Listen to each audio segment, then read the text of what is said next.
that. So with the Bureau, from 2012, you've been with the Bureau? No, I've been in the San Antonio division since 2012. So I've been an agent since 2004. Right, okay, yes. That makes sense. And 10 years before that was with the DPS? Yes. Right, yes. okay, that because the numbers weren't adding up. Okay. I get it. So, you said one of the roles that you do, and well, you were an acting team leader at the time of this incident. Yes, there's a team lead for every crime scene, right? So at that time, I was the acting team because our most senior team leader was gone. All right, so that's a yes, right? Yes. So how many people were in your team? Our office is pretty big, right? So we have a team up in Austin, we have a team out in McAllen, right, and then we have a team in San Antonio. And so I can't even venture to get, I don't even know how many people are on the team. Well, no, maybe that's the way I asked that was different. So how many people were on your team at this time? During the initial response, if I remember correctly, and forgive me, this is 2022, there was probably around 8 to 10. Yeah, an approximate number is okay. I'm not trying to tie you to Yeah. a specific number. Like, so it's not 200. It's 8 to 10 people are on your team. About that time, yes. Yeah, because we'll talk about it in time. But some of the search techniques you're talking about, doing line searches and stuff, that is, you need a lot of people to do that effectively. Sure, the more people, the better. The more people, the better, because it's detailed and it's intensive work, right? It's detailed, yes. Yeah. So there's 8 to 10 people around, right, in your team. And you were supervising this team as an acting lead because the lead was out for whatever reason, right? Yes. And it doesn't matter what reason they're out for, but they were out. You were in charge for that time period. We had other individuals come in from other offices to shore up the number of people that we had initially. Right. So in the beginning, the first day, it was a little tougher because we only had so many people. Right. But then we had people also come in from the valley, so that's a longer drive. So we had more people later. So more people came to assist in your crime scene investigation later on? Sure. Yes. Right, okay. So I'm still trying to talk about your experience and your training right now. So you said that you did, you got some training and experience in crime scene reconstruction. Yes. Is that correct? Now, the jury's not heard any testimony about that. Do you use any scanners, such as a Leica scan, when you recreate crime scenes? No, so you got to understand, when I first started, it was in 1994, right? So the technology was more basic back then. So a lot of it is just more rudimentary, right? When I was with DPS, that's when I got the bulk of my crime scene reconstruction training. Right. We were doing everything with just 1 or 2 or 3 people in the lab, right? Most of our crime scenes were done with just a few people. Now that I'm with the FBI, everything's more specialized. We have more people, more resources. And so there will be somebody doing certain techniques, other people would do certain techniques. Back then, when I first got my crime scene reconstruction training, it wouldn't be strange for an analyst to go and do the photograph themselves, then do the evidence collection, then do the lab work, and then write the report, everything from beginning to end. But we don't do that anymore. Okay. I don't do that anymore. No, and I wasn't suggesting you do. I'm just talking about some of the techniques because my next question was based on whether or not you Leica trained. Was a Leica scan used in this case? I don't think so. No, not by us. Not by you. We were asked to do one thing. Yeah, and so what I want to do is explain what a Leica scan is. There is technology out there, and I understand your testimony to the jury is that when you did your training, the technology was a bit more, I think, and the techniques were a bit more rudimentary. Is that fair to say? And obviously now you know that law enforcement has access to some devices, and one of them is called a Leica scan, which is a scanning tool that surveyors use, and they use it in construction, right? We have surveying, so we did a total station scan. Right. And we also have scanning equipment that we have, and we did a total station of the whole scene. Right, okay, so you did a scan in this case. Yes, I'd like a survey of measurements. So it's kind of like a Leica, it's slightly different. It would be, you're a man move around? Sure. May I move around the well? Sure. So a Leica scan would be, or a total station is something you put on a podium or a plinth or something like this thing here. Yes. An easel, it's not an easel, but you put it on something and it will scan an area, correct? Yes. And it will identify where things are. Yes. And it will note that. and then you put it into a computer system, and later on it will print something out, and it'll be a map showing where all the evidence is. Correct, correct. And so a total scan was done in this case, right? Total station, yes. Total station, which is, Similar. it's not a Leica. Leica's probably like a brand name. Yes. It's the same sort of thing. And that is, it creates a document and it shows where things are after you've marked it, right? Yes, yes. That's Yeah. correct. And okay, so you did use that in this case. Yes. All right, good. We'll talk about that in a minute. And so one of the things you also spoke about is, I guess when you process a lot of these scenes, is you're looking for evidence of firearms Yes. and ammunition. Yes, correct. And it sounds like in this case, well, in this case you'd agree with me, your focus was on mostly on spent ammunition, That's correct. right? And documenting that. Yes. Right, okay. Because I think you said something along the lines of you can glean, and this is where your previous experience comes in, right? Mhm. You can glean a lot of evidence from a used cartridge, right? Yes. And sometimes that could be in your other focus previously it would be DNA, Sure. right? Not so much in this case because we know who shot that gun, right? That's correct. Right, because the person who did this was already dead by the time you came and investigated. That's correct. Right, so in this case, you weren't investigating a suspect as such. That's correct. You were just documenting the scene and for investigatory purposes. Yes. So in this case, it's slightly different to others where you're not worried about contamination as much because you're not worried about DNA being washed off of anything. No, we weren't concerned about DNA. No, and so that will change how you deal with things slightly, right? Yes. Because if you were concerned about DNA, which you weren't, right, hypothetically, there'd be more urgency to do this now, right, to collect it immediately or as fast as possible. Well, we weren't under any time constraints, right? We still have to go through our process. Long range shot, medium range shot, close up shot. You mark it, you pick it up, you do another close up shot of it.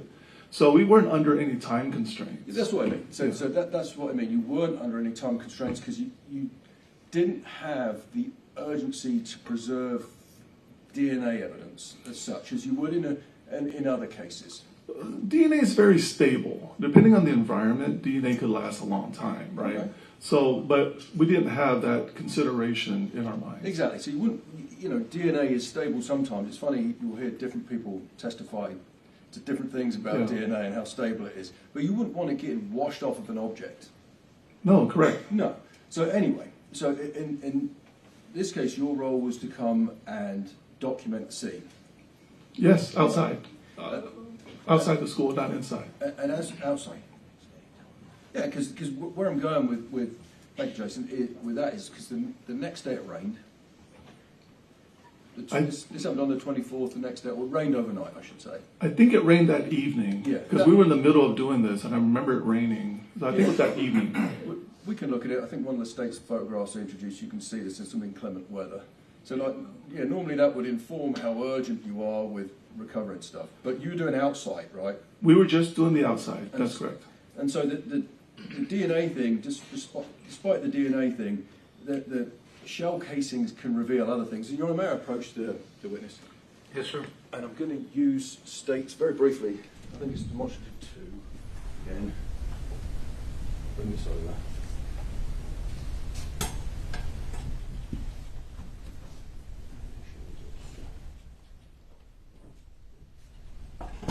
Because, so, I know you've already explained that, and I think it states 19.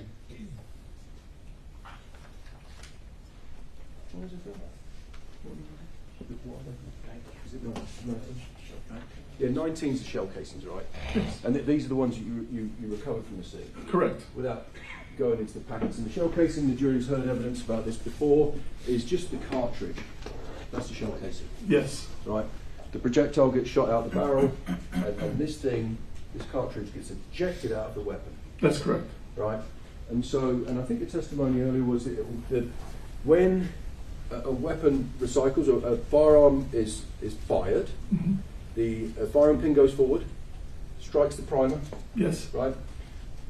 Very fast burn, some people call it an explosion, happens, and the projectile gets fired out the barrel. Correct. Right?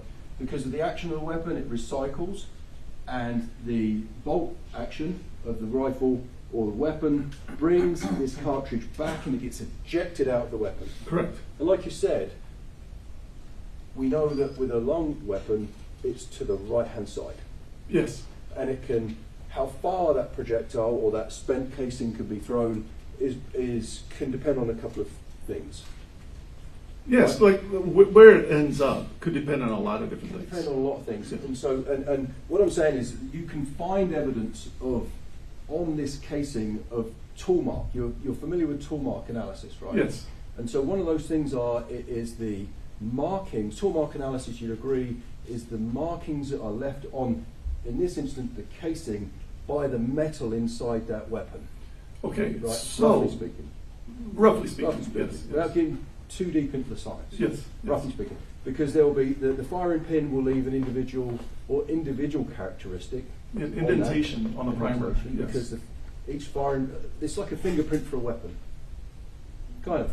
Not so much with the firing pin, but The totality. Yes, yes. Because the firing pin will some weapons they'll fire and strike in the same place, and also you'll find some markings that are similar on the cartridge from where the round is getting stripped and spent and shot out of the weapon by the ejector claw or pin. You could, yes. And that will, so depending on the configuration of that weapon is one of the factors when how far and where that spent cartridge goes, right? Sure. Right.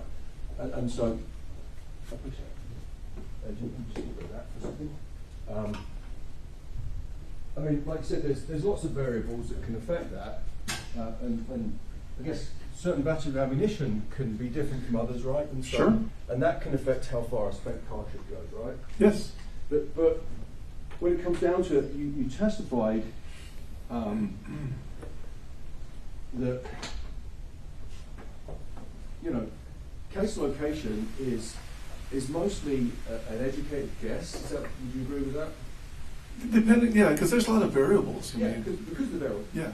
And I should say where the case comes to rest is mostly a guess.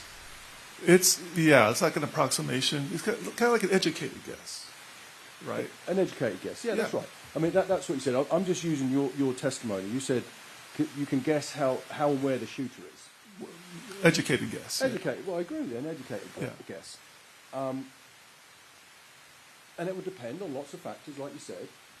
And Sure. if you're standing on concrete and a round gets expelled, the cartridge gets expelled, it can bounce, It can bounce. it can spin, Sure.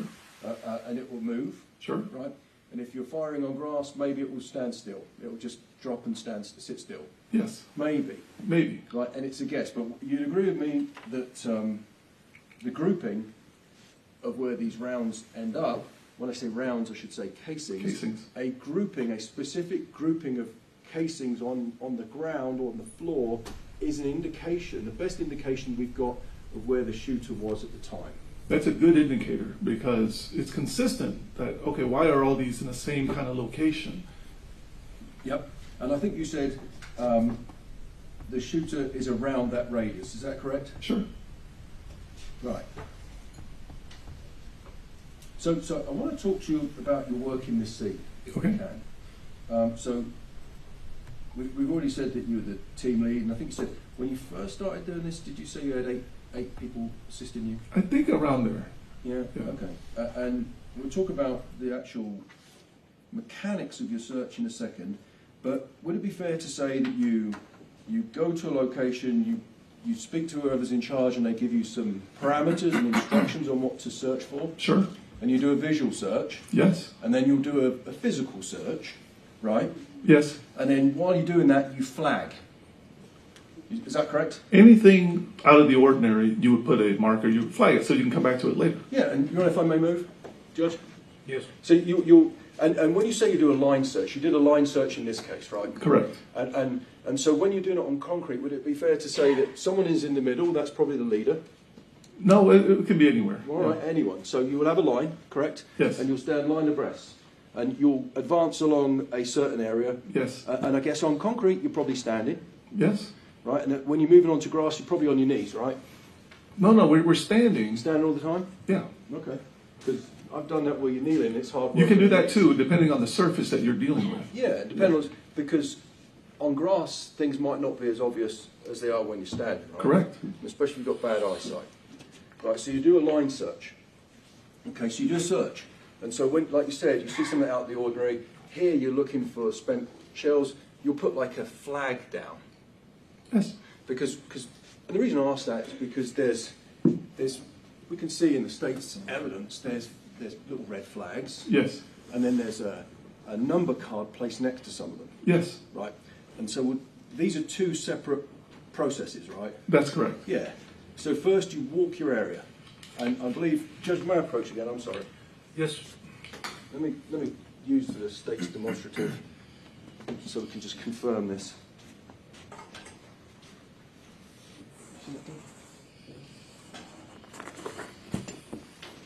I think that you said that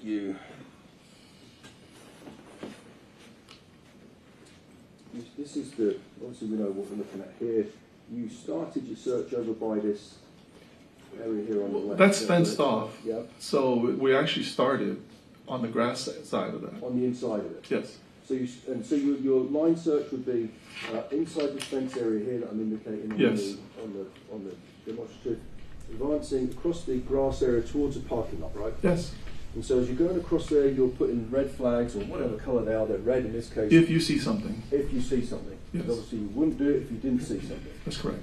So, and there's 8 of you doing that. What's up? We started with 8, but we enlisted other people's help, whoever was standing around to help. So I don't know how many people really. Yeah. But we started with 8. And I didn't mean to talk over you. Yeah. I'm not trying to tie you down to a specific number. I understand. Because this is a big area, right? We can agree on that. Sure. That's a big scene to go over. No, that's correct. It was big. So it's very detailed work. Yes. Right? So you walking slowly across here, anyone sees anything, they put a red flag. Correct. Okay, and then you've done that, advanced all the way to the building. Mm-hmm. Then once you've done that, you then place markers down on significant items. When you're about to pick up the evidence, if it's something that you think is important. So the red flag just identifies what we need to look at again. The yellow marker with a number is our actual items that we're going to collect. So in the beginning, you could have something that has a red flag on it, but upon closer inspection, that might not mean anything to you. Right, so you'll put a flag down to see that's something of interest. Yes. Then you'll go back and you'll put if you're going to take a photograph of it and preserve it, then you put the card down. With a number. With yes. a number. And they're the yellow things with the number, right? Correct. Okay, cool. And so you do that, and then the next thing you do is you'll document it with photographs. Correct. And that's what you did in this case. Yes. And then after that, having photographed the scene, you then will collect those items. Yes. Right.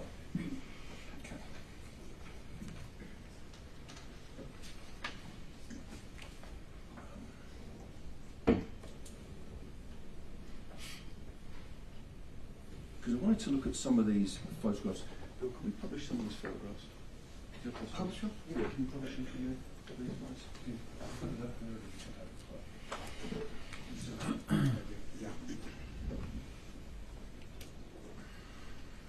Would you better go to States 96 first? Could you go to 96 first, please, guys?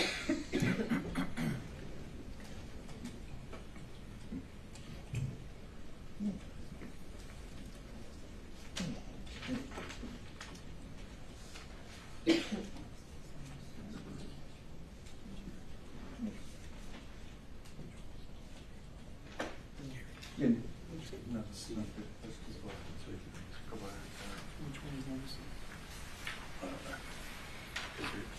Oh, he needs to know what exhibit number. You're right. I'm going to. Sorry, Judge, can I approach? Sorry, just did it anyway. No, go ahead. Sorry. No, no. He needs to know. They're not marked on there. Yeah, I know. Okay. I'm going to put this map up again. So having established how your process, I want to look at some photographs here so we can see what we can deduce from the scene, right? So we're waiting for, I think the first picture we're going to look at has been previously marked as States Exhibit 96.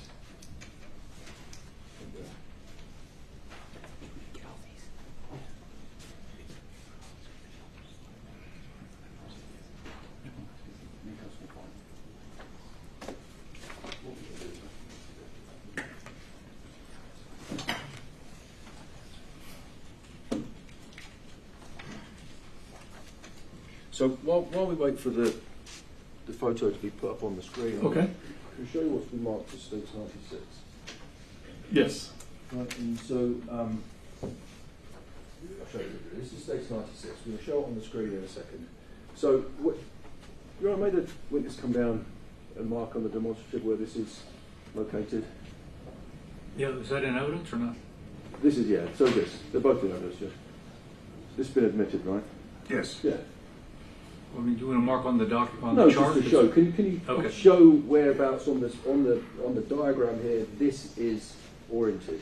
Okay, so in this picture, you'll see the AC behind the fence. So it's here, right? And it's right here. So this would be fair to say that, there we go, I think that's it there, right? Yes. There we go. Cool. Okay, can I see a picture?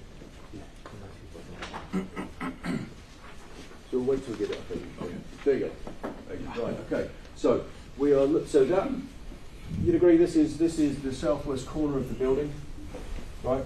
Yes. And I think that what we can see on the photograph there are these are AC units. You were there, right? Yes. And they're, I don't know, they're big industrial ones, probably about 4 feet tall. Approximately. I've seen bigger, but yes, they're big. Yeah. Yeah, there you go. And so what we can see in the photograph here, if I approach, that's where we know it is. Are during your search and your line search, somebody has identified with red flags evidence that needs to be recovered, right? Yes. And then 3, 4, and 5 are the numbers that they're given, and they're probably projectiles we're going to see next. And then in a similar area, right? Yes. So, and in the background we can see this thing that's been described as a pavilion, and we can see one police car. That's a police car. It's a white vehicle. You were there, I right? think, yes. Yeah. But so if this, and again, we don't, depending on the weapon characteristics and the ammunition, we don't know how far away the person was who fired this, but it'd be fair to say that if these rounds are found here, these cartridges are found here, whoever fired them would be to the left of it somewhere, right? Well, depends on like where you shoot, right? Because here you see the round sitting there. What if the person was shooting that direction and the ejection goes this way? Well, you don't know. I can't tell what Okay. direction Well, the let's- shooter was at. Let's talk about that then. Yeah. So for them to be here, Mm-hmm. right, the person would either have to be over here, to the left of it. Can I stand up here for a Of quick? course you can. If you judge it like that, Judge. Sure. So, if you have a round here, so the person could be pointing this way, or that way, or that way, or that way, as long as the ejection port, as long as this is to the side of it, right? So you can't tell just from looking at this what direction the person was facing. You understand what I do, and that's what I'm going to show you some more photographs, but let me get. So what my point of this is, but I want to talk about that first, right? So I agree with you, you're correct. So the person could be, the person who fires these rounds could be standing to the left of these cartridges, right? That's a possibility. Yes. And as you pointed out, the person who fired those rounds could also be firing them in that direction, up the side of the building. Yes, I can't tell. You can't tell. And they could, for them to be here, they could also be standing on here, firing them off into the distance that way. Sure. Right, that's possible. But this isn't the only photograph we took, right? So I want to look at some more. That's Okay. possible. Yes. Okay? Yeah.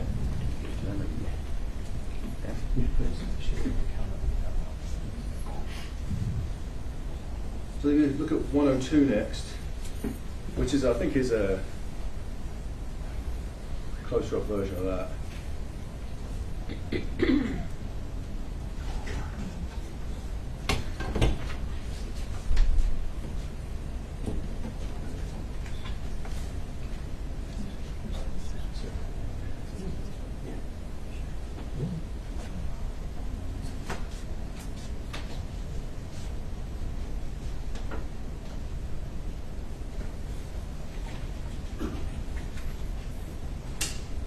Because, Agent, one of the things, while we queue up the evidence, one of the things that we, one of the things that you testified to, this isn't an exact science, what we're talking about, the grouping of casings on the floor, right? It's not exact. It's not. No. So the best thing that you have is your educated guess. Yes, if you look at You have to look at the whole scene. Exactly. And Yeah. and I didn't mean to interrupt you, but what I'm saying is your educated guess is informed by the characteristics of the weapon, right, and the ammunition it's using, right? Yes. And also by the grouping of these cartridges on the floor. That's part of it, yes. Yeah, and it's because, I mean, I guess someone could have, did you know if anyone test fired this weapon? I don't know. You don't know? I don't know. Because, for example, it is possible, and it does happen, right? You'd agree that sometimes these weapons that are found at scenes are test fired? Yes, if you're going to do ballistics, you have to test fire the weapon. For ballistic analysis, that's right. But in this case, it could be, if somebody wanted to get a more informed, educated guess, this weapon could be fired and the ejection of the cartridges could be measured, right? Based on this weapon, because the weapon has individual characteristics, right? Yes. And there's class and individual characteristics when we're talking about firearms tool marks, right? Yes. Without going into that, an individual characteristic is this thing going from our approach, is where the ejector leaves a mark on the shell casing, right? Yes. So as this casing comes back, it will get ejected out of the weapon, whether it's a handgun or a long weapon, and the ejector will oftentimes leave the claw, or whatever you want to call it, will leave a mark on this, a tool mark on this shell. It could. It Yes. could, it could. Sometimes it does, and that Yeah. let people look at that. And that specific ejector claw or hook will influence the way the shells come out of that weapon, It could. right? So one thing that could be done, but it wasn't done, you didn't do it, right, because that wasn't your job. Yeah, that's No. out of what I I know what, out of but, scope. but it is outside the scope of what you were doing because you were looking at the scene and preserving that. But somebody could later on have test fired the weapon in a controlled environment, similar to this one, maybe on concrete, to see how far and where the rounds were flying after the weapon had been ejected in the cartridge.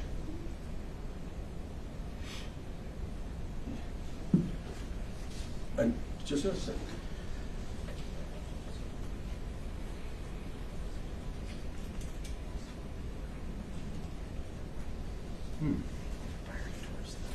Yeah. And so which one is this? This is 102. Right, and this is 102. And Judge, may I approach the TV again? So this is a different angle, and I guess, Agent, here, just if I can orient you on this big map here, Agent over here, is, will you agree with me, we're looking at this area, like kind of parallel to the south of the building. Yes, along the AC units. Yeah, and because we can see the AC units here. Yes. Right, we can see the AC units here. We've got a flag, a red flag, where somebody's walked in close to something of interest, and a shell. The shell casing is number 6, right? Correct. So, what somebody couldn't be doing is that they can't be firing that way and the round going to the left of them, right? That's not the way that firearm works. The No, firearm works. the ejection ports are on the right side. Yeah. So either they're firing this way and it's going out to the right, is that right? Or they're somewhere to the left of this and it's being ejected to the right. Well, you can't tell because somebody could be standing to the left of the shell and fire that way, or they could be standing to the. They could be standing somewhere in this is a parking lot to the left and the right. Yeah, Let's look at this one. looking at the shell itself, you can't tell what direction the person was shooting. You would have to look at the entire scene in total. And you'd look at the groupings, right? That's part of it. That That's goes part. into the equation. Yes. Because we weren't there, right? So we don't know. Yes. So all we can do is follow the evidential trail and make deductions from it. Sure. Right. Okay. So what we're seeing here is we're looking down this path, this pathway that goes around the south of the building. You agree with that? Yes. And here on the top left-hand side of the photograph, we see these AC units. Yes. Right. So it is possible that the person who fired this shot, this expended cartridge, was in this parking lot somewhere. Right. That's a long ways for it to eject. Well- the parking lot is pretty far away from where that sidewalk is. Remember what we said, but what is this thing here that's what is this made of here? This That's concrete. that's concrete. Yes. So if an expended cartridge bounces on grass, what will it do probably? They'll probably stay in the grass. Right. If something lands on concrete, what's an ejected cartridge possibly going to do? It could bounce, it could bounce. roll, or it could stay where it's at, depending. It could bounce, it could roll, it could spin, right? Sure. It could keep traveling. Right? Yes. Can we look at 107, please?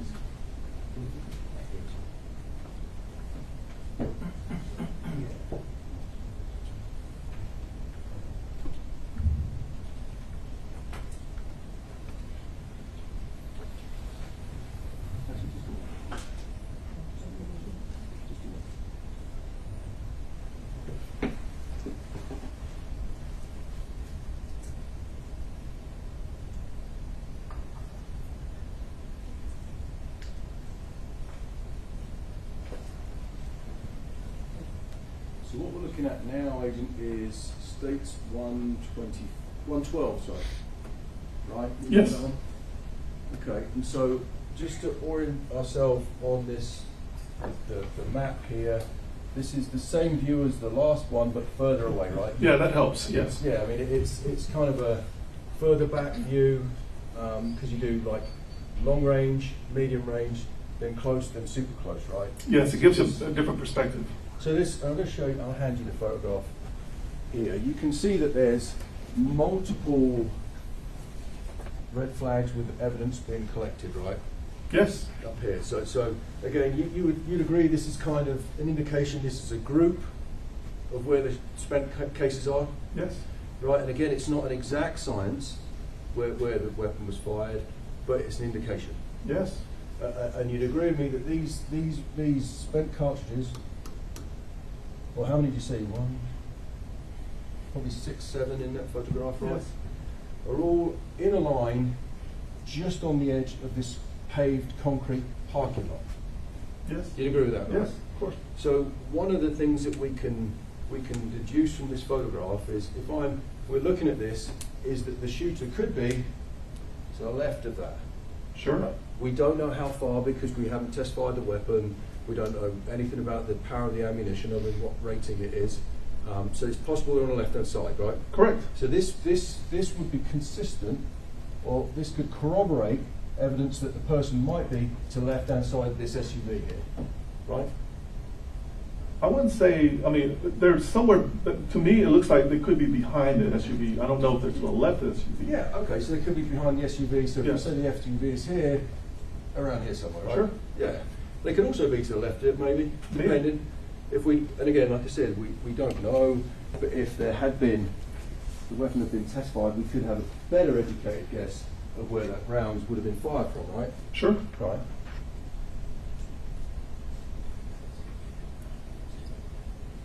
Yeah.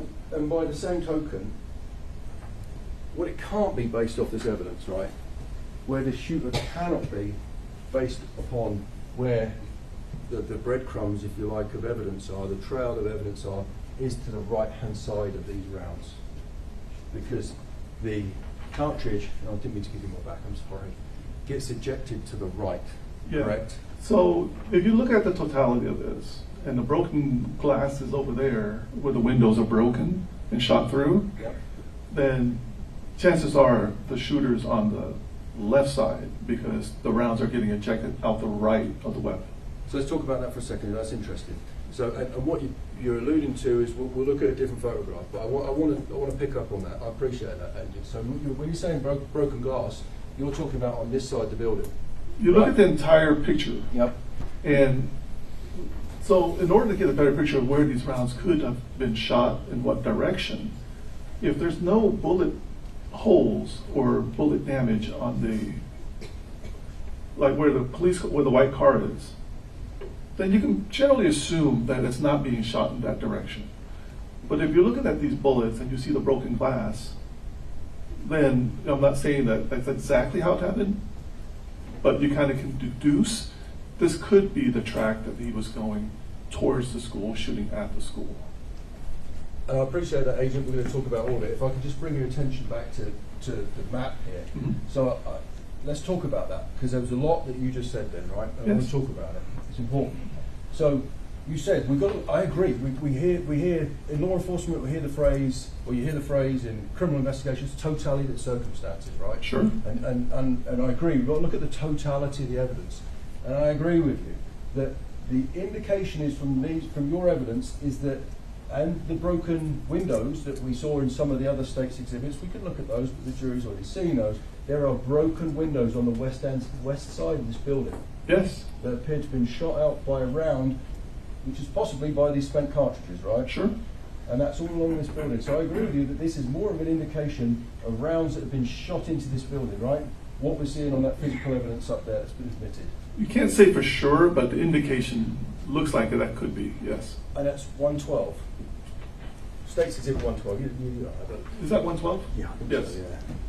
And because, like you said, there is no physical evidence that you found over here towards this area here, the pavilion, all these vehicles, right? Correct. And because I wanted to talk to you about that next, the other thing I wanted to talk to you about. You said that you did you did several line searches, right? Yes. Because I guess that, is it the case that whoever is you, the team leader, or someone else, devises a search plan? Yes. And you'll say, we're going to search from west to the school first, right? Yes. Maybe with the boundary on here, and then maybe you'll break up another sector later, Yes. and then you'll define that search area, and then you'll keep breaking it up into sectors. Yes. And like I said, that's what it's kind of painstaking, It is. because you have to walk slowly, probably like that, looking at the ground, keep it in line with everyone, Yes, correct. so that nobody misses anything. If someone sees something, we stop. Yes. Someone gets a flag, you flag it. Yes. Okay, then we keep moving. Yes. You keep doing that. And in fact, I think the testimony was that you did it from sort of like Grove along Geraldine to the school, right? First. Well, the fence line The and fence the line. grass. Got it. The Yeah. fence line is here inside this culvert, but Yes. the fence line here. But then you also did it from the south north, right? Yes. And you did it. Did you go left to right, from north, south to north, and left to right? We did so many directions, and we did it multiple times. Because after you do a search, you think, okay, we just did a line search. But then somebody will walk by and go, oh, there's another round. Yeah. So now we have to do it again. Right. Right? So we did it multiple times. So you did it multiple times. Yeah. You did it multiple times, but you didn't find any evidence of any shells being fired over here to the south of the building. No. No evidence at all. That we saw, no. The only evidence that you found of any shells being fired or a weapon being fired was consistent with it being fired into that building, right? When we looked at it, now when we were on the back side, can I show the, Yes, sir. okay, so if you take a look at the building where the windows were shot out, that's the west side. The east side of that building, there's some broken windows too. But when we went, we didn't see any shells, right? But we saw the bullet holes. Okay, cool. I'm going to put a different picture up so we can get a visual on that. Yeah.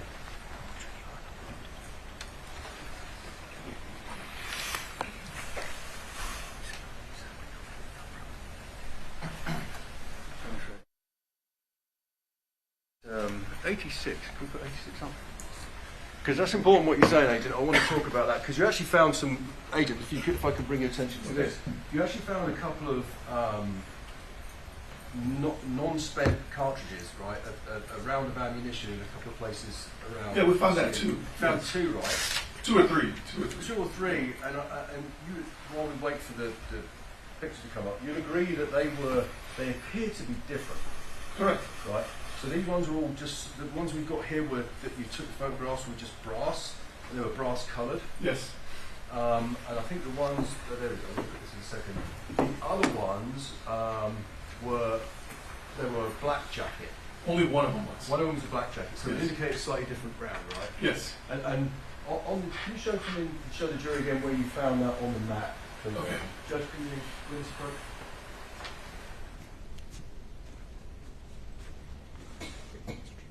So item 14 was found around this area along the sidewalk. Yep.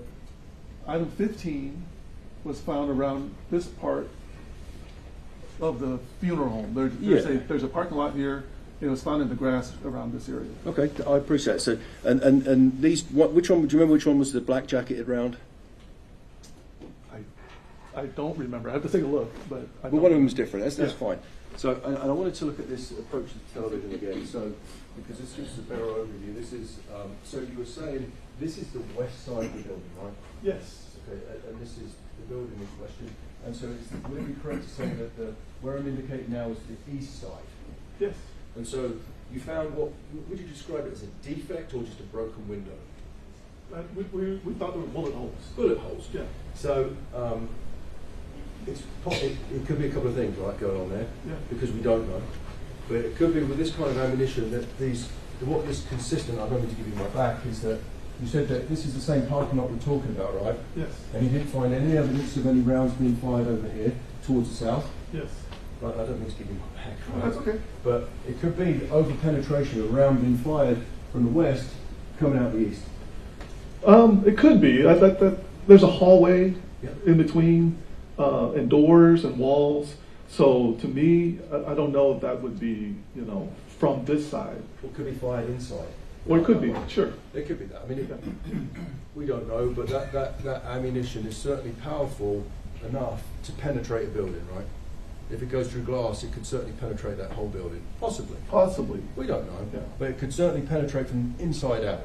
I didn't go into the building at that point. Because you did outside, right? Yes. And I guess I haven't asked you yet, but you searched this courtyard area here, right? Yes. And you didn't find any evidence of any firing outside there. We didn't, no. So when I say evidence of firing, I guess we'd be looking at like the spent casing again.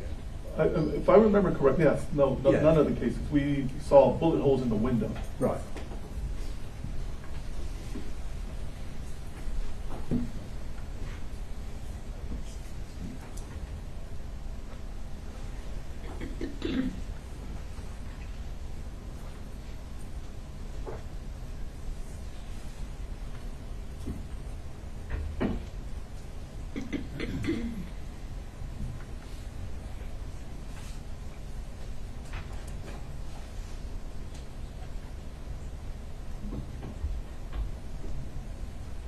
So one of the last questions I want to ask you is after we spoke, I want to pick up what you said about there, about the rounds that have possibly been fired inside that building.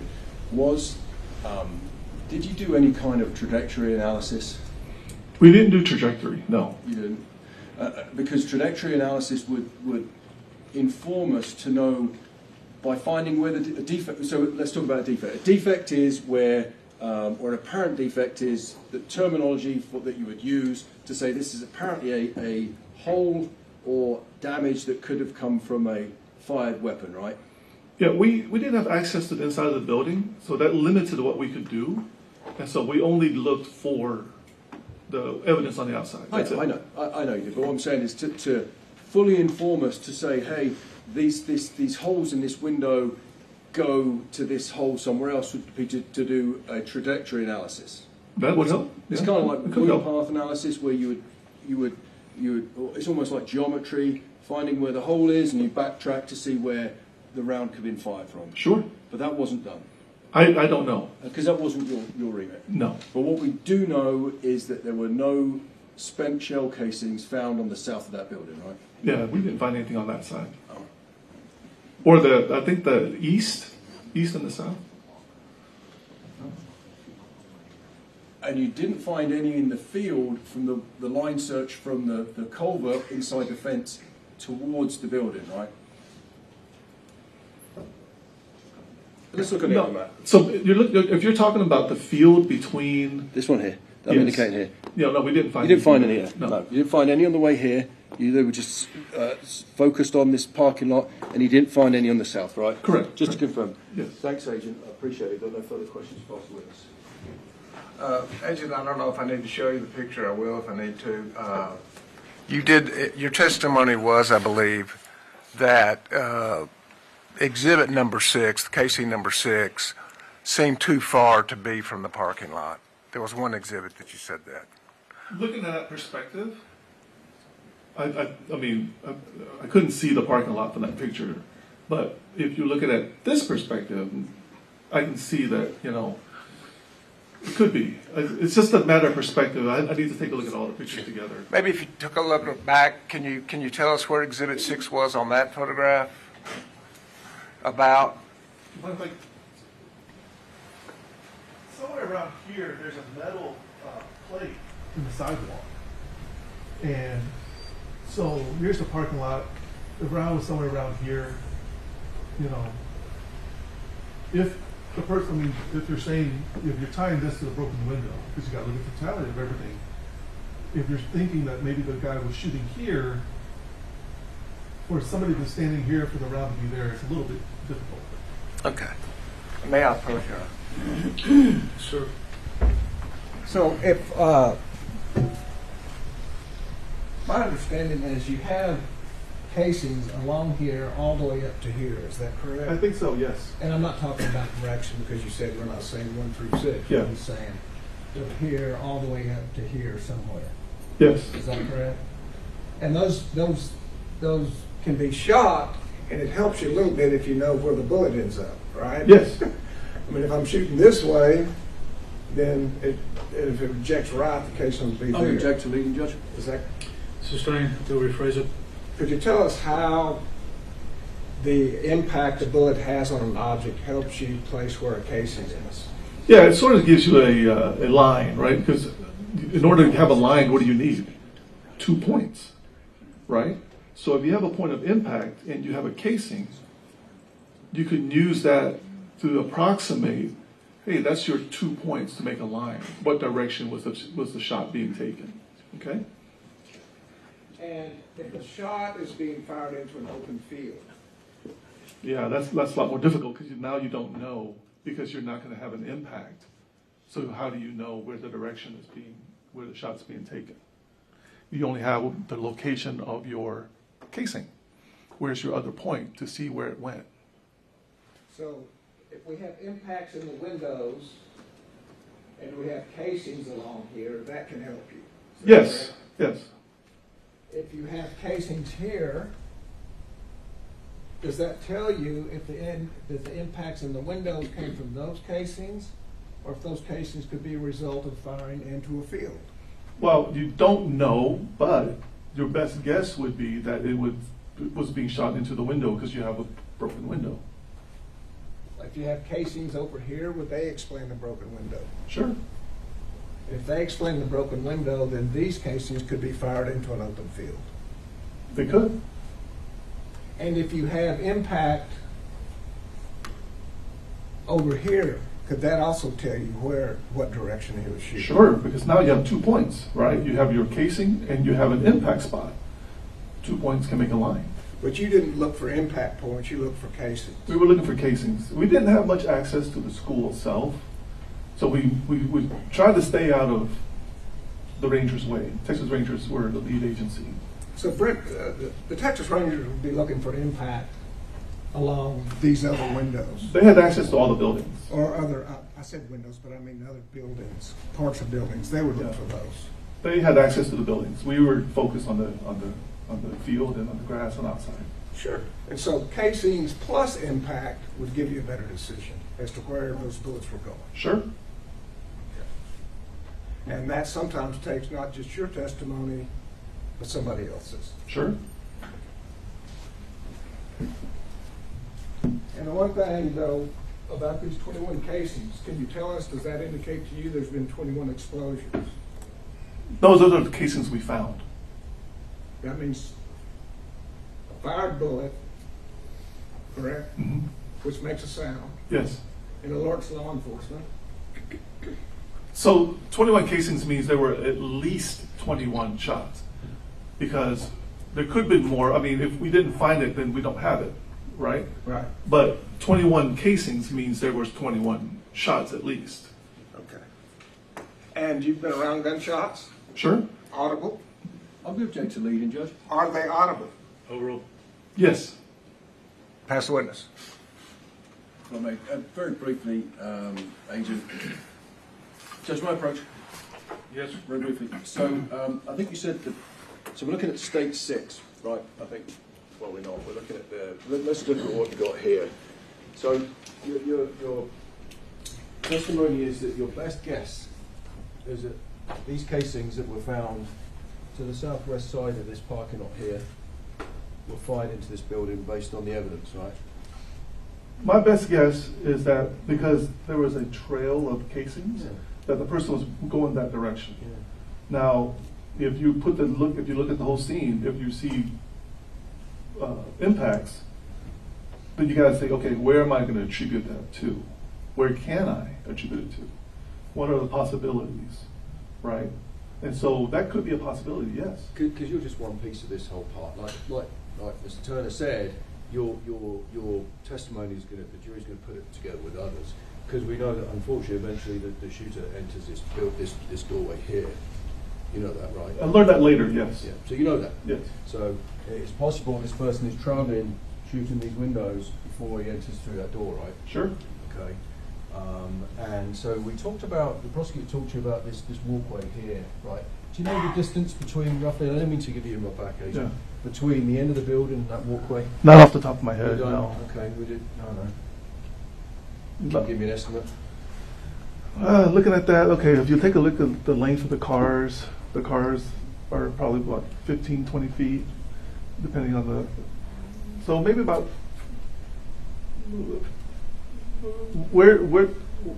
how far to where? The end of the building to this walkway here. Okay, so it's about the length of a car, maybe about 10, 15, 12 feet, something like that. Okay, fair enough.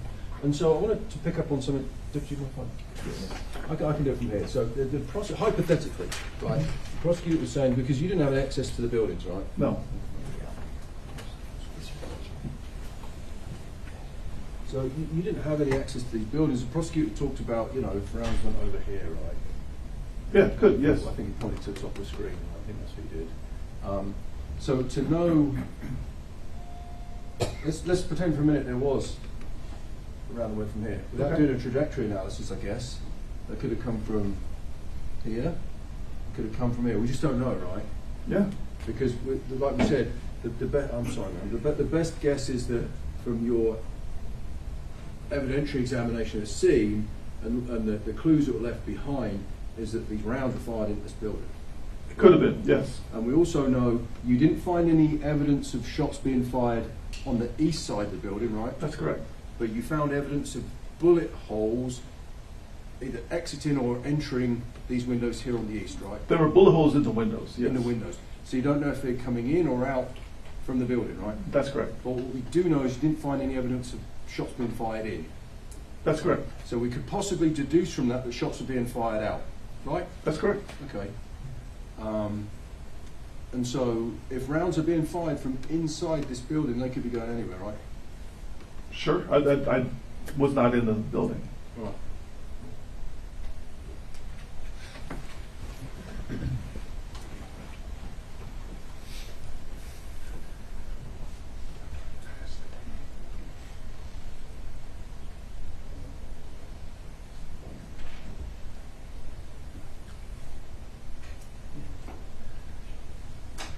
I'm going to approach again, Judge. So my last question to you is, so on this overview, we can agree that, roughly speaking, most of the shell cases are found along this border of the parking lot.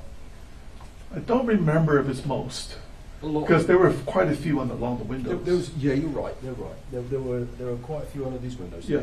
Because you probably didn't recover everything that was fired because you did it outside, right? We recovered whatever casings we found on the outsides. We recovered. And a lot of them were close up to the building. Yes. Yeah. Yes. And there was, roughly speaking, a group of casings on the south end of this parking lot. Yeah. So out of the 21, I think there were about 6 or 7 from there, somewhere around there. I'll take that. That's, Yeah. that's fair enough. Yeah. So what we do know is that your best guess is they're fired into this building here. Well, based on the broken windows, Yeah. but that's, I don't have any more information than what I saw there at that point. But you didn't find any spent cartridges to the right of this parking lot, did you? Further down to the south. No, I don't think we found anything further south. You found nothing further south of Yeah. this. Nothing further south of this at all. I don't think so. All right. So the cartridges that are found in this parking lot cannot be the result of someone firing that way further south, right? Because that's not that. Can you would be- rephrase that? So these this is where your 6 or 7, I think you said, Yes. spent cartridges were found in a rough group down here. Correct. And a rough group is going to give you an indication, I'm sorry about that, of where the shooter was, right? Yes. And it's generally to the right-hand side of where the shooter was. Generally, yes. Generally, the shells are generally to the right-hand side of where the shooter was. Yes. Right? So if the shells are here, and your best guess is that they've been fired into these windows because of the defects and the holes in the windows, Sure. right? Then those shells can't be the result of someone firing further to the right, because you would have found shell casings further to the right, correct? So Further south? I can't tell where all of the shots went. Correct, right? I can't tell that. But if you, I mean, I don't even know how many bullet holes went into the window, right? So out of those 7 shots, I can't give you a number of how many were shot towards the window, or I can't rule out either if any were shot out. All I can say is we saw casings and we saw broken windows.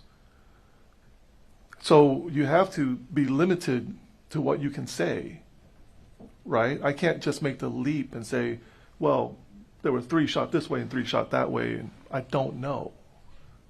So we have to be measured a little bit in what we can say. So we have a grouping of casings, and we have broken windows. Basically, that's about what we can say. With what my role was, I was not able to see inside the building. To go inside the building and see, okay, let's count how many impacts hit the wall, right? So I don't know. So Agent, I don't mean to be rude, but I'm kind of asking for a yes or no question. You Yeah. understand that, right? Mhm. Okay. So you said a lot there, so I'm going to ask you some more questions. Right? Sure. So it's yes or no, right? Okay. Your evidence you collected, in your professional opinion, it looks like there's a group of spent cartridges at the bottom end, the south end of this parking lot. Right? Yes. That's a yes. And so your best guess based on this evidence is that those rounds were fired into these buildings. Yeah, most likely. Yeah. Most likely. Because maybe it was me, I wasn't asking you where the rounds went. Okay. I wasn't asking that. I was asking where the cartridges landed. Because we can agree that when someone fires a weapon, it's a right-handed weapon. In this case, right, I don't mean to point at you, the shell casing gets ejected to the right-hand side. Yes. Right? So if somebody is firing a weapon, let's say down here, to the south here, it's most likely, based on physics and what we know about firearms, that the cartridge is going to get ejected to the right-hand side to where I'm standing, somewhere around there. Yeah, because the ejection port's on the right. Because the ejection port's on the right, Mhm. and the ejector claw's on the right, and it pings the cartridge out. So you'd have found, if somebody was standing here, let's say where I'm indicating here to the south of the building, we would expect to find evidence to the right-hand side of it, further south. Maybe. Yeah, right? could be. And you didn't. Correct. I appreciate it. Thank you. Thank you. Anything else? Yes, sir, please. I'd like to focus on just one cartridge casing, Okay. the one you found the farthest north, The one on the sidewalk? over by the parking lot. Yes. I think it's number 6, okay? Would you turn to, it'll be slide 19.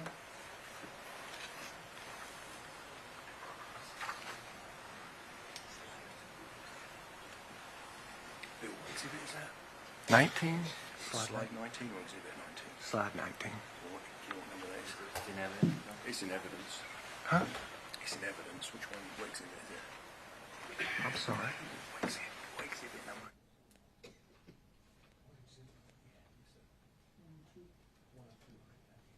I think this is exhibit 102. Okay. And slide 19 shows the casing, correct?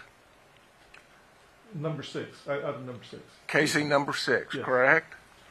And I believe the defense has been saying, if you have a right ejecting weapon, then you have to be to the left and forward, in general terms of that, correct? Depends on where the person's shooting. If they're shooting this direction, Mhm. then they would have to be further up and to the left. If the ejection goes over your right shoulder, as he was speaking. It doesn't go over your right shoulder. It goes out to the right. Okay. If you're holding if you're holding a gun like this, your ejection port's right here, to the right. So now it doesn't go backwards behind your shoulder, over your shoulder, right? It just goes to the side. And they all go exactly perpendicular? Well, it could be like a little bit, I wouldn't say exactly perpendicular, but generally speaking, out to the right. Okay. Yeah. And so if you're shooting straight down this line, it would be straight to the right, perpendicular. If you're shooting further to the right, then it would be going further back, right?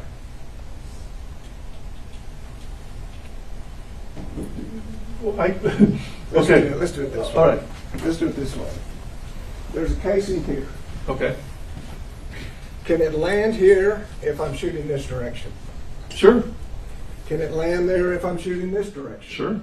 Can it land here if I'm shooting this direction? Yes. Right? Yes. And if there's no buildings in this direction, there's no way to tell if we're shooting that direction. That's correct. And if there is a defect on a building here, that tells us it could be where you're shooting. Yes. And if there's defects here, you could be shooting there. Yes. Which do you pick? You just, I mean, you don't know. You can't say. Could witnesses help? Yes. Just from that, you can't tell, but when the totality, right? We both sides talked about it. So we The want to totality of it. we want to listen to witnesses. Yes. They can tell us where somebody's standing. Sure. Pass the witness. One question for my judge. May I approach? Yes. So, let's use this as an example. If there's a shell case in there and I'm pointing that way, right? And the weapon ejects on the right hand side, right? The shell case is there. I can't be pointing that way, can I? If the shell casing is there. Not if that shell casing came from that shot that you took from there. That's what I'm saying. Yeah.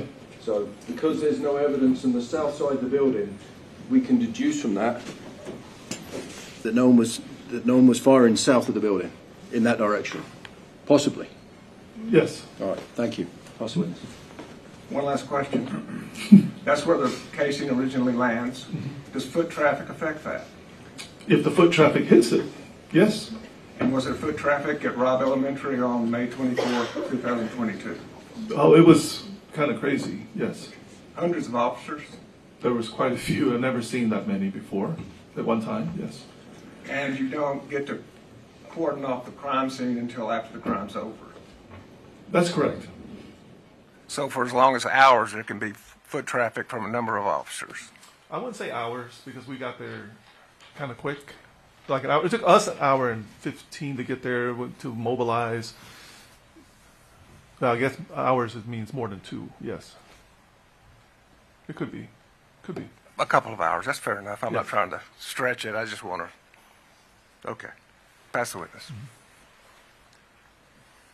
Anything else? Very briefly, Judge. The prosecutor's talking about foot traffic, and I guess what we would call that contamination of a scene, right? Sure. I'm not suggesting that in this case because there were a lot of people there. And if I may approach the diagram, Judge, if I may very briefly. So there's a lot of foot traffic. We know there are 374 officers there at some point, right? There was quite a few, yes. Well, and there's lots of emergency responders, lots of people on this scene. That's correct. Right, so the prosecutor's talking about one shell casing. Yes. Right, one shell casing. But even with all this foot traffic and even this, I'm not suggesting the scene was disturbed, but let's go with the prosecutor's example, right? Because he wants to talk about it, I'll talk about it as well. Despite that, there are still no casings found on the south of this building. Correct. And it wouldn't be lined up like that, right? So it could, because sometimes the shell casings get stuck in people's boots, Sure. tyres, Sure. right? Yeah. Thanks, Aidan. Passwords. That's all. Recall is, No, sir. okay, sir, you're not subject to recall. The rule has been invoked in this case, so please don't talk about it until you know the trial's over with. Thank you, sir. Your next one is State calls Lynn Deming.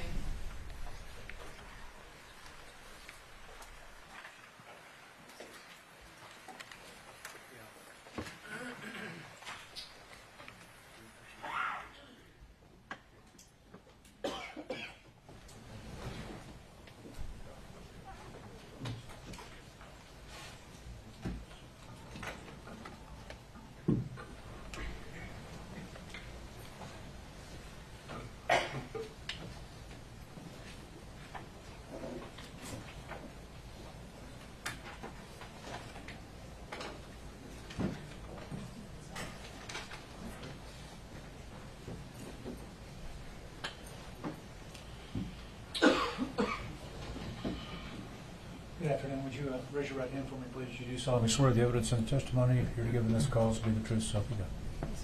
You have a seat over here. Make the microphone comfortable for you and speak up so everybody can hear you. Yes, sir. You may proceed. Thank you. Good afternoon, Ms. Deming. I said your name, but please state your full name for the record. Lynn Deming, And Ms. Deming, where are you currently employed? Flores Legacy Elementary. Okay. And what is your job position? I'm a STEM teacher, 3 through 5th grade. And what is Legacy? It's the new campus, formerly Rob, so it's the new campus. For which school district? Uvalde, CISD. Okay. In May of 2022, where were you employed? Rob Elementary as a 4th grade teacher. Okay. And what camp? Oh, you said Robb Elementary. Okay. And how long had you been working at Robb Elementary? At that time, I think 6 years. Okay. And what grades were you teaching? 4th grade. And how long had you been an employee of the Uvalde Independent School District? 6 years. Okay. What was your room number at the time of May of 2022? 104. Okay. And I'm going to, Judge, may the witness get up and approach the board? Yes. Was that low point?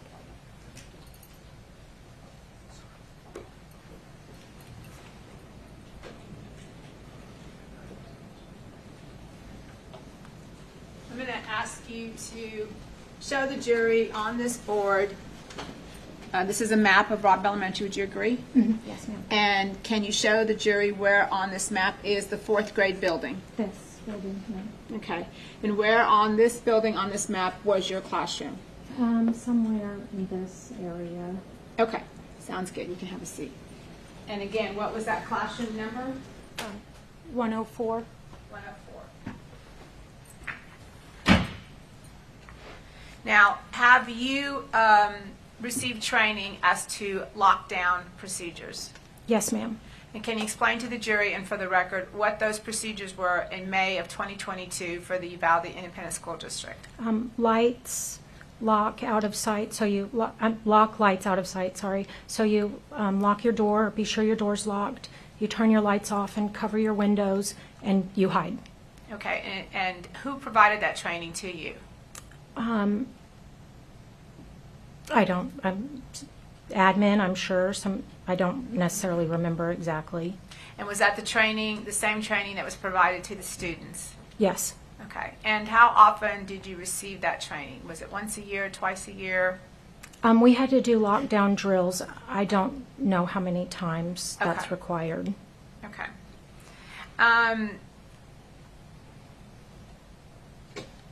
So with regard to those lockdown trainings, you said lights out, lockdown, and what are the kids specifically trained to do? Hide and get quiet. So depending on where your room was, depending on where you wanted your kids to hide and just get quiet. Okay. Now, you told us where your room was. Can you explain to the jury, when you walked into your classroom, what did we see? Where was your desk? Where were the windows? Things like that. Directly walking into my classroom to the right, there was a long desk that was connected to the wall, and then my desk was at the corner, sort of in front of that, but it was long. Across, directly when you walked in, was a wall of 2 windows, basically, and I had bookshelves there. And then my students sat pretty much in dead center of the classroom. Okay. Did you have covers on the windows?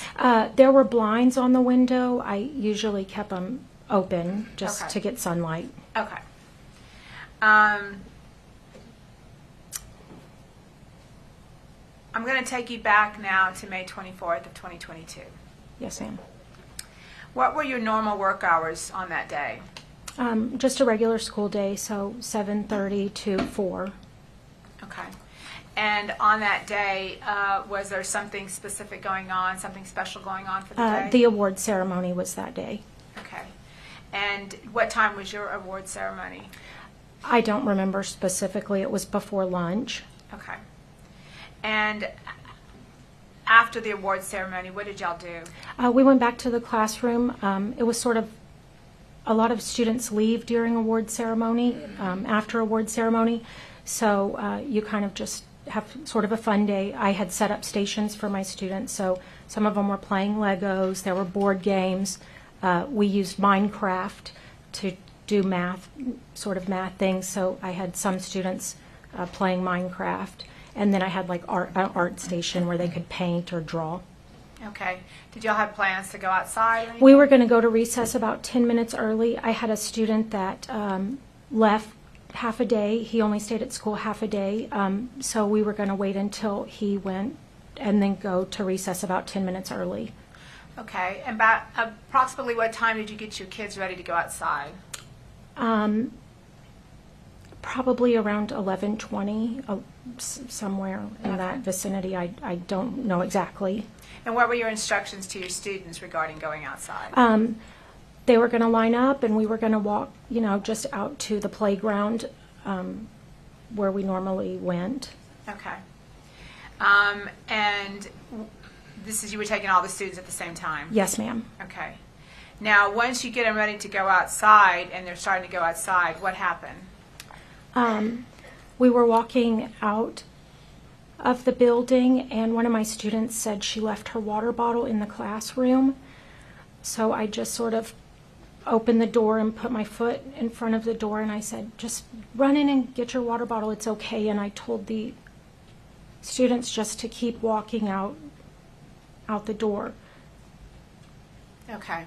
And what direction were your kids walking? The door closest to me, so I'm sorry, I'm not very good directionally. Is it directionally. the door at the bottom, the Yes. south end? Yes, closest, like if we were going to the pavilion. Okay. And again, we're looking at the board. The pavilion is on the south end. So Yes, you're ma'am. saying that We went out the south door, yes. south door. Your kids would have come out the south door and gone to that area. Okay. So what happened after you're holding the door open for the one student who forgot a water bottle?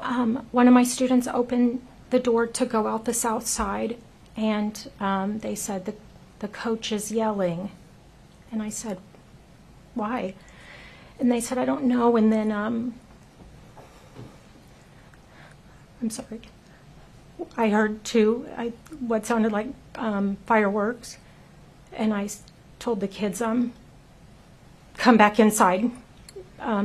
My foot was still on the door, and I said, get in the classroom and hide. So what's going through your mind right now? You've heard that the kids have said the coach told them to get back in. You heard firecrackers. What's going through your mind? I honestly wasn't sure, but I just thought it was something bad. Okay. And because it's something bad, what do you go to? Lockdown. You immediately go to lockdown, and that's your training. Yes, ma'am. Okay. So explain to the jury what if you go to lockdown, you tell your kids to get in. Tell us what you did next. I was going to close my blinds. My lights were already off because we were going to recess, and I heard the classroom next door was kind of loud. They didn't know anything, and so I opened the adjoining doors between me and the classroom next door, and I said, be quiet and get down. And I closed the door and then went to the blind to close the blinds. When you went to the blinds to close the blinds, did you look outside that window? No, I did not. Okay. So did you get the blinds closed? Yes. Okay. And then what did you do? I went, I turned around to get with the kids, basically, and shots went through the window, and a piece of shrapnel or debris or something hit me, and I fell or jumped. I don't know what I did. I lost my glasses, and then I was worried. I'm sorry. I thought I put the kids in the worst place. Explain to the jury what you mean by that. Because he was shooting through the window, and the kids were directly across, and I thought I made the worst mistake I had ever made. Okay. So what did you do then? I crawled over to the kids, and I just started asking them, are y'all okay? Are y'all okay? My ears were kind of ringing because the shots that went through the window. And one of my students said, you were shot. And I said, no, I'm fine. Are y'all okay? And then I just kind of crawled in between the kids, and then I thought I needed to block them from the window, so I, as quiet as I could, turned a desk to kind of block them, which is sort of stupid, because what's that going to do? Well, let's go back to them telling you you were shot. Did you know you were shot? Not, I think I was sort of in shock, so not necessarily. I knew, I wasn't shot, it was like debris or something. Like shrapnel? Yeah. How did they know you were shot? My shirt had a hole and I had blood on me. So your students see you with the hole in your shirt and with blood on you. Okay. So now they're under the counter. Yes, ma'am. Okay. And you're positioning yourself between them. And what's the reason for that? I wanted to block them. Okay. And what were your students doing now? They were just being scared, obviously, but just so quiet. Did you at any point see the shooter walking outside the building? No, I did not. Okay.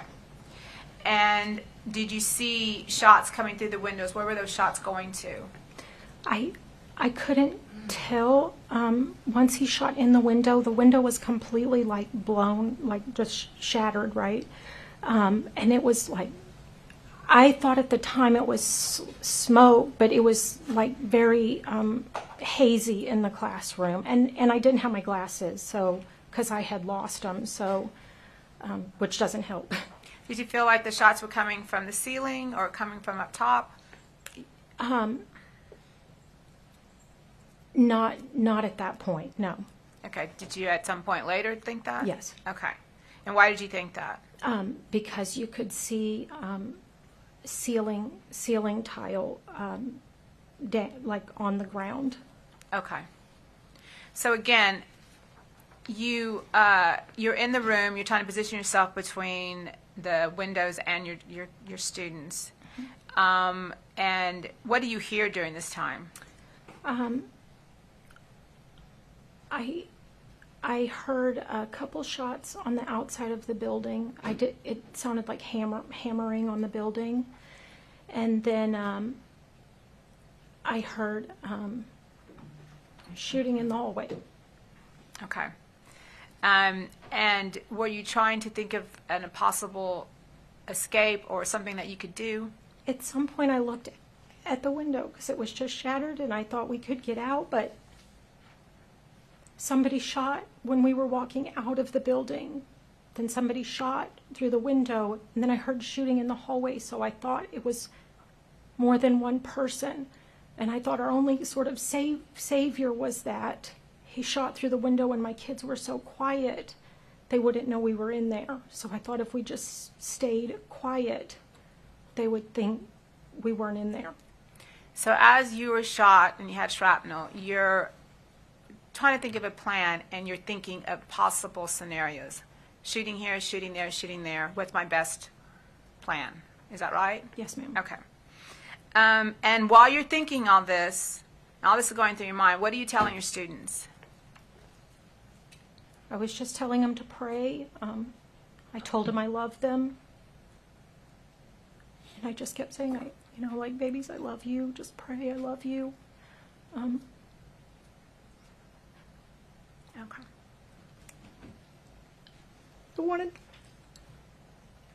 I wanted to tell them it would be okay, but I wasn't sure, and I just wanted the last thing they heard was that somebody loved them. So I think I said it 1,000,000 times. I just kept saying, I love you. Okay. At some point, did you think about your own children? Yes. I messaged my husband and I said somebody's shooting outside the window.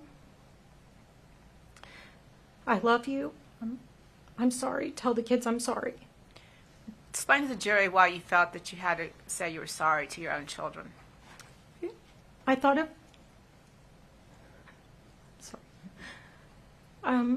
if I didn't make it, that my kids would just always think I chose my job over them. Your job being what? Teaching. And protecting those students that day? Yes, ma'am. Did you eventually get out of your room? Yes, ma'am. Okay, and who got you out? Do you remember? I don't necessarily remember. They looked through the window because it was, like shot out. And they had, I think, just a short sleeve shirt and like a vest, Okay. And they asked, "Is anybody in here?" And one of my students said something, and I was scared because I didn't know if it was who it was. And I said, "Shh." And then they kind of peeked around and said, "Is anybody in here?" And I said, "Yes." And so I just started lifting kids out of the window, and the people on the other side, I don't know if it was officers or Border Patrol or who, but would help me pull the kids through the window. Okay. Now, Ms. Deming, you said you're still teaching. Yes, What ma'am. grade, you said for the 2021-2022, you taught fourth grade. Yes, ma'am. For the 2022-2023 school year, what grade did you teach? I moved campuses. I wanted to stay with the students. I wanted to move directly to fifth grade, but they didn't have a position, so I moved to sixth grade, but I got to be on the campus with my students. And that was intentional? Yes, ma'am. And for the 2023-2024 school year, what grade did you teach? I taught fifth grade. And again, that was... I got to be with the students. Yes, ma'am. Okay. Going back to your students in that classroom on May 24th of 2022, what is your opinion of those students that were there with you? They are the strongest, bravest people on this earth, on this whole earth. And why is that? They were just so brave. They did everything perfect that day. And I just am so thankful I got to be a tiny part of their life. Pass the witness. Can I cross? Please. Miss Deming, is pronounced Deming? Yes, yes, sir. Could you please spell it? Deming. Thank you. And the only reason I ask you that is because, that, as you probably know, there's been a lot of reports generated and written about this, and they've kind of consistently spelled your name as Daring in the Yes. reports. Is that common, or is that a maiden name? I am that or Deming with 2 M's, so yeah, it's pretty common. Sure, because I guess one M may look like 2 R's. Yeah. Well, my name's Jason Goff, and I represent Adrian. And a lot. Have you ever testified before? Not like this, no, sir. Sure. And a lot of people may expect that when it comes over here that we're going to be mean to you or disrespectful, and I just want you to know we're not. I mean, honestly, what you did with those kids, I admire it. And you said you were lucky to be a part of their lives. I think that they were lucky to have you, right? Because, and I want to start with that training. The training that you're talking about, that's a training that's given to teachers and given to students to say, look, if something like this ever happens, you get in a room, you turn off all the lights, you be quiet, try to block the door like you were, as best that you could. And really try to make it seem like nobody's in the room, right? Yes, sir. And in fact, that's kind of what you were saying too. You were like, at the time that you think multiple people are coming in, you're saying, please, just hopefully they think nobody's here, right? Yes, sir. And those trainings, and it's important. I think the reason that they have that is because it's been shown that it can save lives. Because potential shooters or people wishing to do you and the children harm will pass you up, right? And so, one of the things you said, because I mean, you can't even imagine how hard it would have been for your kids to stay that quiet for that long with that going on, right? But Yes, they sir. did. Yes, sir. So, as far as that training though, I think the prosecutor asked you who gave the training, and you said you thought it was like administration or the school, were these civilians or were these people in like police officer uniforms that gave the training? There, I honestly, I don't remember specifically. Okay. Do you ever remember, because I'm sure you've had a few of them, do you ever remember just in any of these kind of trainings, police officers being present at the trainings, or is it typically like school administrators or principals or vice principals or other people who come in as, you know, I guess? Sometimes campus police might be there, but I want to say normally it's just our administration. Sure.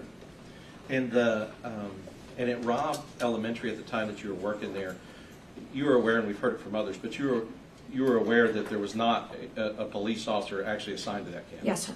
And so, I guess the way that they handled Robb, as far as the school district did, is that there would be police officers assigned to the high school, and then they would come, I guess, periodically at some times to check up on the elementary school. Is that how you understood it? I only remember one officer ever coming to our campus. Okay. Not necessarily one time, but I only Sure. remember one ever coming, you know, sporadically. Sure. And for whatever reason, funding or whatever else, it's we don't necessarily know why, but the part of, because you were there for a few years, 6 years. Yeah, roughly. Yeah, sure, 5 or 6. Was ever part of it when the officer would come? Was there ever any situation as a teacher where other teachers would get, not in trouble necessarily, but reprimanded for not having their doors locked? Do you remember any kind of time that had occurred? I never did. If another teacher did, I wouldn't know. Right. Yeah, and I wasn't suggesting that you had been, but I guess the idea would be that, you know, maybe, was there ever a situation where teachers would text each other saying, hey, the police officer's going to come, make sure everybody's door's locked or anything like that? Did you ever get any communications? No, sir. Okay. Were you ever aware of the school issuing magnets that teachers would put on the door that would defeat the, like basically so the door wouldn't lock? It's like a magnet that'll go over the metal part of the plate, and then the door wouldn't be able to be locked. I don't remember the school issuing magnets. I know some teachers had magnets, but I don't necessarily remember the school giving us magnets. Right. Okay. And you yourself were never handed like a magnet? No, sir. Said, Ms. Deming, go, you know, use this when you don't want to lock your door? No, sir. What about when you had substitutes or something? Was that when magnets were commonly used because they didn't have keys? I didn't really have subs. I was one of those teachers. Right. So I'm honestly not sure. Okay. No, then that's fair. I appreciate you answering.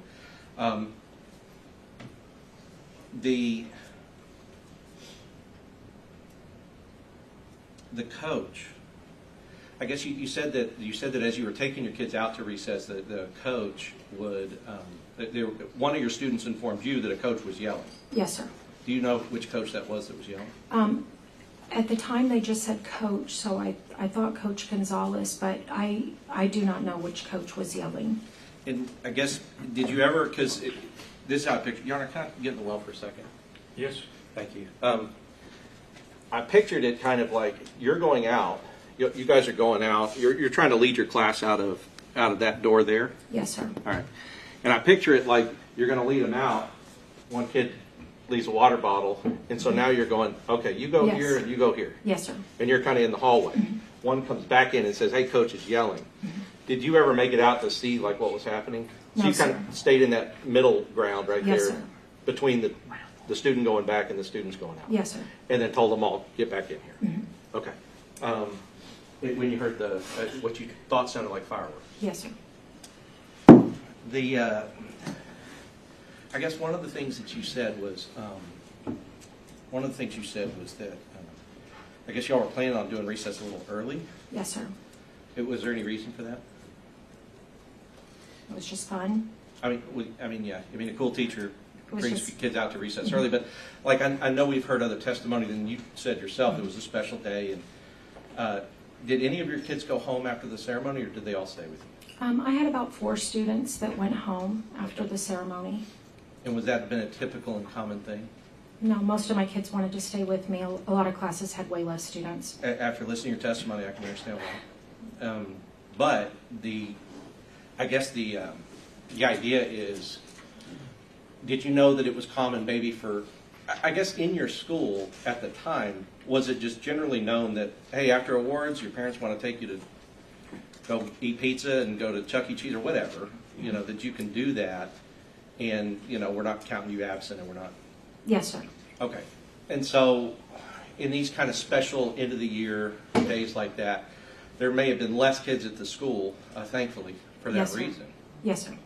But that wouldn't have been an everyday thing. I mean, parents No. can't pick them up half day. No, sir. Right. Okay. So would you agree? So I don't know. I mean, you were obviously going through, one of the most traumatic things anybody can go through, right? At the time. So I don't know if you know what this looked like, but when you had the lights out, and when you had your students down, and when they were all being very quiet and very brave, would you agree that it would appear as if your classroom was empty? I thought, yes, sir. Right, because that was the purpose, is to make it look like nobody's in there. You said when they finally got you out, they get you out through the window, and the window's in the back. Yes, sir. And you and the students, and you're helping bring down the students. And those were officers that were helping you guys get out, right? Yes, sir. Did you know at the time that the monster who had hurt the kids in 111 to 112 was dead? No, I did not. Did you know if he was alive? No. Okay. So did the officers who were getting you out have a sense of urgency about getting you to safety and the children? They pulled us through the window and said, run. Right. Suggesting that the threat is not over. Exactly. And so even though you may not know for sure, all the clues around it told you that. Yes, sir. Yeah, and so you, I'm sure, and felt that you and the children were still in danger, and everybody around you were still in potential danger from whatever was going on. Yes, sir. Right. Did you know that one of those officers pulling the kids out of the windows over there was Adrian? I didn't remember anybody. I Sure. mean, I knew people were pulling us out. I did not know who it was. Right. And so you would agree that those officers that were doing that in your room and the rooms next to it, because the other rooms were getting pulled out too, right? Like down that row, they're pulling the kids out and the teachers who were in those rooms. Yes, sir. And you'd agree that those officers were doing a good thing. I was thankful. Right. And Adrian, as part of those officers, would have been doing a good thing trying to evacuate the kids and the teachers out from further danger. Yes, sir. I'll pass the witness. No other questions, Your Honor? Recall? No recall from the state. Oh, Judge, no, we don't. These are subject to recall. You're excused. Thank you very much. Not subject to recall. Thank you. Still okay? Your next witness. The state calls Nicole Ogburn.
Good afternoon, ma'am. Would you come on up to the bench, please? Raise your right hand for me.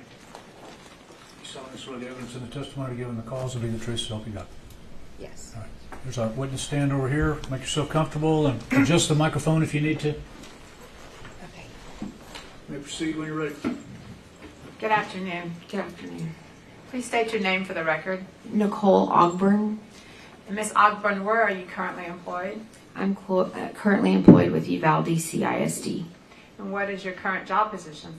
Right now, I am a resource teacher. In May of 2022, where were you employed?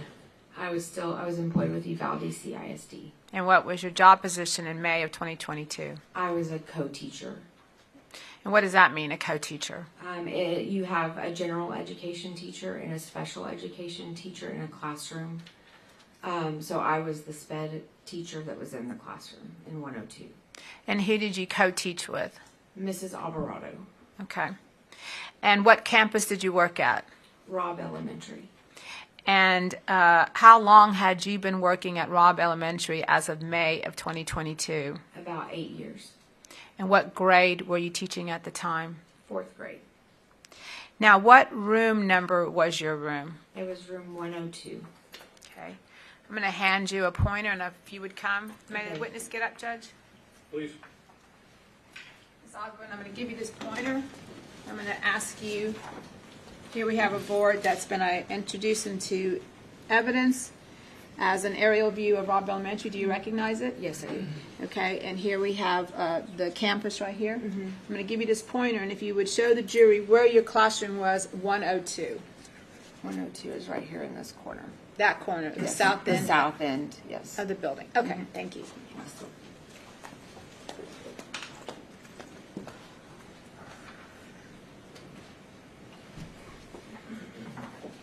Now, did you begin the year at Robb in the 2021-2022 school year? Yes, ma'am. Okay. And for the jury and for the record, the record from the court, can you explain to the jury what is a lockdown procedure? Lockdown procedure was lights out, windows covered, and you hide in a corner that you can't be seen from the window that's at the door. Okay. And you had received this training as a teacher for the Uvalde Independent School District? It was spoken to us about, like every year they kind of briefly go over what the procedures were, but it had always been shut your window, turn your lights off, make sure your door's locked, and hide in a corner that is not visible to the windows. And is that the same training that the students received? Yes. Okay. And how often were you trained on this? You said they mentioned it, or? Well, we did a training for teachers. Usually they would mention it during our PD days before school started, and then throughout the year we'd have lockdown drills and fire drills and all, practice all the drills that we had. And who would provide the training to the students? Usually it was just our staff at Robb that would go back over it, or actually us that would train. I'm sorry, didn't realize you said students, but usually us. So we would, before lockdown practice drill, we would tell them, okay, we're going to have a lockdown practice drill. This is what we're going to do. Myself and Miss Alvarado, I remember talking to him about it, and we were like, we are just going to shut the window, the shade on the window that we had. We are going to turn off lights, and y'all are to file over here into the corner by Miss Alvarado's desk. Okay, now you said in the corner. Let's go back a little bit. Can you Okay. explain to the jury, when you walk into your classroom, what was the layout? What would you Okay. see? So when you walked in our door, you walked in on the left side. We had a cubby kind of blocking, so you couldn't see. There was not a line of sight to that area over there.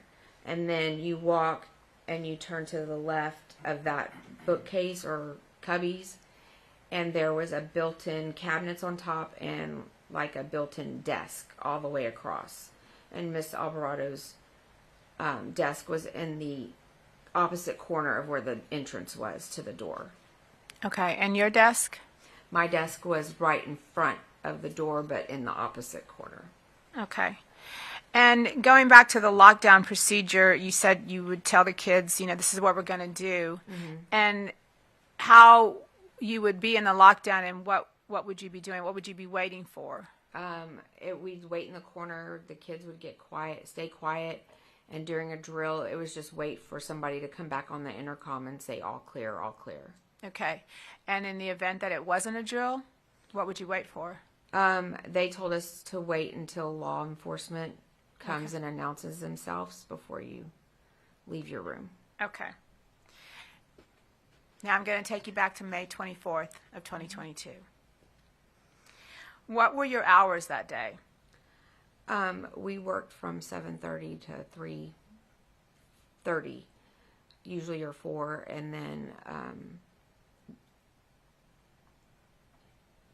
that day was kind of an off day because we had, award ceremonies and things, so we didn't have like a schedule of classes that day. It was just do your award ceremony, and the kids, we kind of had a very relaxing day that was going to happen. Okay. And what time was your award ceremony? I don't recall exact time, but it was close. We got back to the room closer to like 11, a little bit after 11. Okay. And what were y'all going to do once you got back to the classroom from the awards ceremony? What was the plan? For us, it was the kids were going to relax. We were going to put a movie on. We were allowing them to go in and out to go to the bathroom because we had been in the wards and they were all excited. And so we told them, if you need to go to the bathroom, ask us and just go ahead and go, and we'll start the movie in a few minutes. So that's kind of what was going on at that time, was the kids were going back and forth to the bathroom and then coming back to the classroom. Okay. So did y'all have plans to go outside or just watch the movie? We were going to watch the movie, and we had told the kids that we would go outside a little bit earlier than we normally did. We usually went outside about 12:15 for recess, and then we went to lunch at 12:30. So we kind of were like, we'll go out a little early, but we're going to wait a little bit because it's real hot outside. Mm-hmm. And so we were like, we'll just put this movie on and y'all can watch the movie until we go outside. And while you're watching the movie and waiting to go outside, what did you hear? Well, one thing I do recall is some of the girls that are in our classroom had to come up and asked. And I distinctly remember looking at my watch and saying, it's only 11:21, girls. We're not going to go out yet. We're going to wait because it's really hot out there. And they were like, okay. I said, just go sit and watch the movie and relax for a little bit. And myself and Miss Alvarado were doing paperwork to kind of, we have to do end of the year things to wrap up the year. So we were doing some of our paperwork while the kids were watching movies. Okay. Then what happened? I don't know. It was like 8 minutes later, I'm not really sure, I heard, it sounded like metal hitting the brick. And so we assumed, myself and Miss Alvarado, assumed it was some of our custodians out there working, because it wasn't uncommon for us to hear noises and them outside working on something. And so I thought it was like maybe a shovel or something hitting the bricks as they were digging up something. I didn't know. So I stood up and looked out. I had a window right behind me, but I couldn't see anything out of it anyway. So I stepped over to the other window on the opposite side from my desk and looked out the window. And what did you see when you looked out the window? I saw a guy dressed in black. He kind of had mid-length hair, and I saw a backpack and a gun pointed towards the playground and pavilion area. Now, I'm going to give you this pointer again. I want you to show the jury where you saw him once you looked out the window. Okay. May the witness get down, Judge? Yes, please.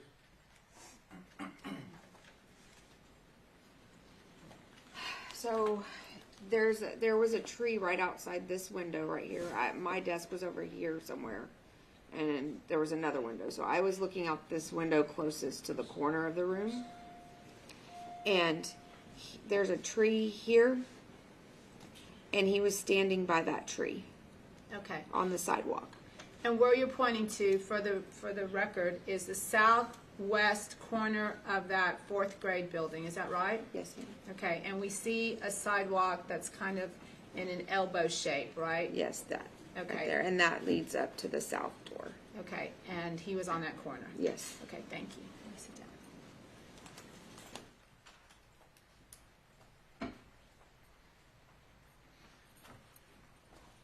Once you saw the shooter on that corner, and what did you think? I was like, we've got to get down and go ahead and hide, go into like there hadn't been a lockdown called yet, and I was just like, we got to get down. So I went, oh my God, there's a gun. And the kids kind of started panicking, and I just told them, get to the corner, hide under there. And we had a black curtain that actually went all the way down that built-in desk that we stored stuff in, because we didn't have a lot of storage, so we had put stuff under there and hid it with a black curtain. So usually our kids, when we were doing practice drills, they would get behind the black curtain. Not all classrooms had that, but ours did, and so they would get behind that curtain and hide, and that's what they did. Okay. And what did you do when she said that he has a gun and you told him to get down? What did you do? Miss Alvarado had left her keys on the desk, and we had not locked the door that day because we were like, it was very relaxed. We were waiting for all the kids to finish going to the bathroom. And I went to try to throw my keys at her, and both of us were like, no, he's coming in that south door is what we thought he was doing. Because the way he was walking and pointing his gun looked like he was going to come in through that door. And so I was like, we have no time, just hide. So all the kids hid, and I remember coming around all the desk, and I had two little boys that were actually sitting by the door, and I said, no, get over here. So I had them go around the cubbies and get behind the cubbies and underneath. And right about that time, I heard gunshots, and I felt stuff falling on me. So I literally went onto the ground on my belly and started just crawling on my belly to get underneath the curtain with the kids. Okay. And the kids were already underneath that table? Yes, they were already there. Okay. Did you move any furniture? Did you chase things? Okay. Not at that time, no. Okay. So what did you do? You crawled to where the kids are? And I laid underneath. I was kind of closer to Mrs. Alvarado's desk. I crawled over there and got under there, and there were kids all around me, in front of me, behind me. I kind of felt like my body was kind of sticking out of the curtain, but I was trying to cover myself with that curtain too at the same time. And is that part of your lockdown procedure? Yes. I mean, for our classroom, it was, because then they were completely out of sight. Okay. And the kids knew this? Yes. Okay. Did you have one student that was trying to protect you? Yes. I had one of my students, after I got under the curtain, I was laying on my stomach, and he crawled onto my back and laid across me and rubbed my arm and telling me, Ms. Ogburn, it's going to be okay. Okay.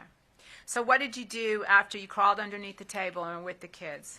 At that point, I was like, oh my gosh, what if I was the first person to see this guy? I've got to notify somebody. I didn't know who had seen him or not. So I had my Apple Watch on, and I dialed 911 from it.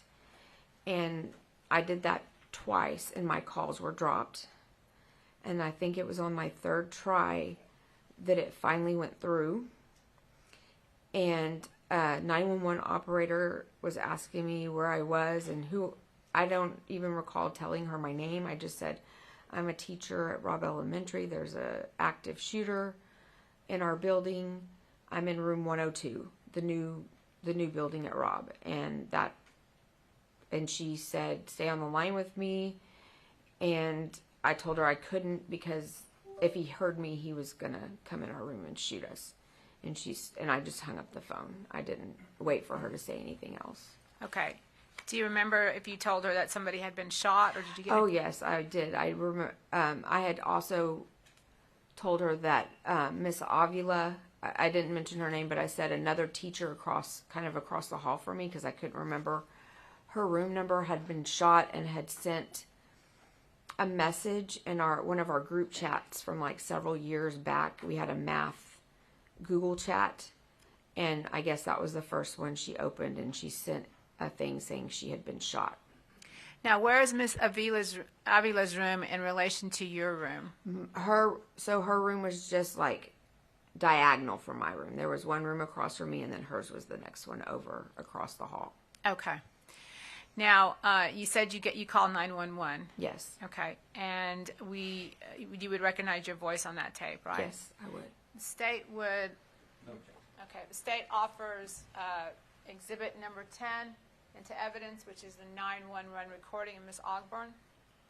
That'll be admitted. The state would ask to publish that 911 recording to the jury. Please.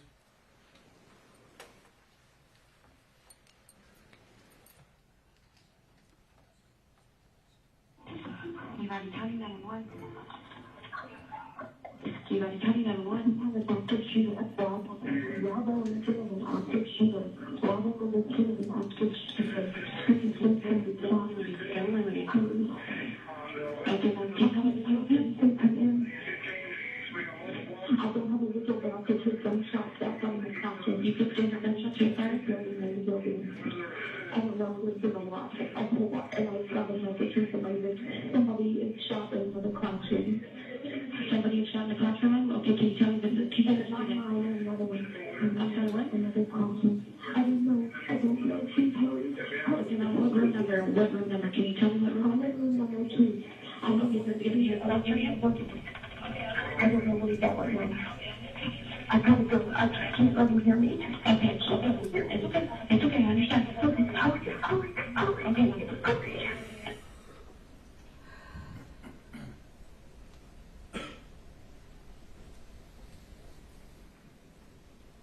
want to be real specific about why you hung up and why you told her, I can't let him hear me. What was your thoughts about that? Because I really thought he was still in the hallway. I had heard a door kind of shut, and I thought it was him coming in that south door, so I was scared he was right outside. And he was going to come into our room, and I didn't want him to hear me. Okay. And that's part of your training? Yes. Were you eventually evacuated, Ms. Ogburn? Yes. Eventually, I don't know what law enforcement agency they were with, but what seemed like an hour went by was not, but a law enforcement officer happened to come in, and he was like, is there anybody in here? And the kids, and he announced himself, and I don't remember exactly what he said, but it was something to do with law enforcement, and they said, yes, we're here. And then he said, are your teachers here? Is everybody okay? And myself and Miss Alvarado were like, yes, we're here. He asked me and Miss Alvarado, go out the window, move the bookcase and go out the window. The bookcase was located underneath the window I had previously looked out at and seen the shooter, and it was also the window that he shot into when I dove to the ground. And so myself, and this bookshelf was our library, so myself and Miss Alvarado pushed it to the side and opened it with glass just falling everywhere around us. And then we put a chair up because it was a little high up for the kids to get out the window, and we started filing kids out the window. Who was the last person to leave your classroom? Myself. Why is that? There was a few kids that went before Miss Alvarado. Miss Alvarado went, and then I let the rest of the kids go, and then I went just to make sure that all of us had gotten out. So you went to make sure the kids were safe? Yes. Miss Ogburn, are you still teaching today? Yes, I am. Pass the witness. May I proceed, Judge? Please. Ms. Deming? Ms. Ogburn. I'm sorry, I'm looking wrong. Please forgive me, Ms. Ogburn. My name is Nico LaHood. I'm one of the lawyers that represents Adrian. I want to start. I'm sorry, I apologize. You said something at the beginning of your testimony that you're a SPED teacher, Yes. and that means special ed. Yes. Yeah, I have a special ed needs son, so that's why I know that. So I Yes. appreciate what you do very Yes. much. Thank you. And so you kind of are you do you do the ARD meetings as well? Or Yes, I do. Okay, and that's an extra duty you do in relation to your special ed's teaching. Yes. Okay. Now, was room 102 a special ed's room, or was it just? It's a co-teach classroom does have special ed children in it. The majority of them are general ed students, Right. and usually it's like a 60-40 breakdown.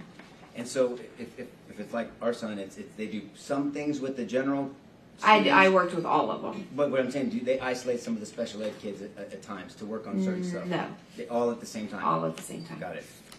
So let's talk about the day, because it looks like that this was, I think you said it was an off day and you really didn't have a schedule that day. Yeah, we had our lunch schedule, but we didn't have our regular scheduled classes. Right. And that's not a criticism, it's just the way it was. No, it's just the way it was because it was only like a day or two before school was Right. to be out. And you had your award ceremony, and then so did some kids leave after the award ceremony? Yes, sir. And so the ones that stayed, it was more of a after school play time, just hang out with Yeah, each we other. were just gonna hang out. We had some like projects. We had like fun like STEM projects we had been doing with them a few days, like the day before, and we were gonna probably continue that later that afternoon and finish some of them up. And just so the jury understands it, what's a STEM project? STEM is science, technology. I can't remember it all. Anyways, it's basically like math, everything together, and they can create things. It's more of a creative way to use their minds, and so we're building roller coasters out of paper plates or stuff like that. And then at some point, I think you described the noises you heard. You thought it might be maintenance working on things. Yes. And noises were normal. It sounded just like metal on brick. I want to also ask you, do you know what a bailout is? Yes, I do. Will you please describe to the jury what a bailout is? A bailout was when we had illegals that they were basically chasing down, and they would stop and run out of their vehicles and hide from the police or And the bailout is referencing bailing out from a vehicle and going on. running. Yes, and we also had some chases in the air, just some chases with illegals through our area. And in your opinion, was that pretty frequent in your area? Yes, it was kind of normalized by then. The bailout was normalized. Then yes, the bailout. And so, is it fair to say when there was a lockdown called, and you tell me if I'm wrong, it seems like the lockdown lost its seriousness over time. I know that for my classroom, we took it seriously all the time, but it was kind of like, oh, it's probably another bailout. And that's what I mean. I mean, if it's when I was younger, fire drills was okay. It's a fire drill, right? Yeah. So you just got another fire drill once a month. But this is not a drill. It was an actual bailout, and it seemed like that they, like you said, became normalized. Right. And so the lockdown procedures, it sounds like you followed them specifically. Do you know what the culture was about lockdown procedures? I mean, I feel like all the teachers there followed them, but also I didn't get the lockdown message on my phone, or actually I didn't have my phone because I left it on my desk. And on my watch was a text message, and then I recall maybe an email coming through, and that was like 11:36, somewhere in there, about. 11:36, you got the lockdown message? Yes. Are you aware that he entered the building at 11:32:58? I was aware after the fact, yes. Yes. From watching videos, yes. Right. And when you say watching videos, and we've kind of had to deal with this with all witnesses, Yeah, because it's been so publicized, everyone has seen stuff outside of your experience. correct. Can I humbly ask you to try to focus on, and it sounds like you did a great job, focusing on what you were thinking and what you experienced at the time versus what anybody saw after based off of Yeah, I someone's know. opinion. How I was feeling at Yes, the ma'am. time, Yeah. I was very, very nervous. I had several like other people trying to call me on my watch, and I just said, one of them was my husband. I said, I can't talk. There's an active shooter in my building. I hung up. And when you describe the lockdown, and there's two aspects to it, right? And I think they're broken down into hold and then actual lockdown, right? Yes. Hold means hold in place, don't go outside. But you can continue teaching and doing your regular activities. Right, and then the second one is, okay, this is more precautionary, this is the lockdown. The lockdown portion of it is where the lights lock the door and hide. Correct. Now, you said something, because I want to get to the culture of door locks in a second. You also mentioned that I think the government asked you about if you guys went over these procedures, and you said they briefly went over them with us. Yeah, every year they kind of briefly go over it with us to like refresh us, like this is how you do each of these things. But like the state, and I don't know how many times a year it is, but the state has guidelines on how many times we have to have these drills. Do you recall how many times the school had them? Oh, we had them. I know at least 2 or 3 of them that year. Okay. Lockdowns or the Drills. Drills. Okay. Drills. And so they would briefly go over them with you. And then one of the things about, as we've all gotten into this horrible incident, it seems like you're taught and the children are taught, and I understand, we all get it, to be quiet. Yes. But if you would know, if everyone is quiet inside, if somebody's outside, there would be no way for them to know if anybody's inside if they don't know the schedule. Was that a fair statement? Well, yes and yes, but also if you don't know the procedures, you don't know that we're supposed to be in there quiet. Agree. But also, what we have found out, and I want your opinion about this, your school was not assigned a full-time officer. No, we didn't have enough officers at that time to have one at each school. And this is not a criticism of you, you understand? Right, no, I understand that. I'm just saying, do you know if teachers had been requesting administration to have a full-time officer? I don't recall that. Okay. But the fact remains is there was not a full-time officer that... Was at our campus all the time, correct. Now you talk about locking the doors. So every teacher was given a key to their door, correct? Yes. There wasn't a kind of key fob, a No, badge. no. That We had none of that. Right.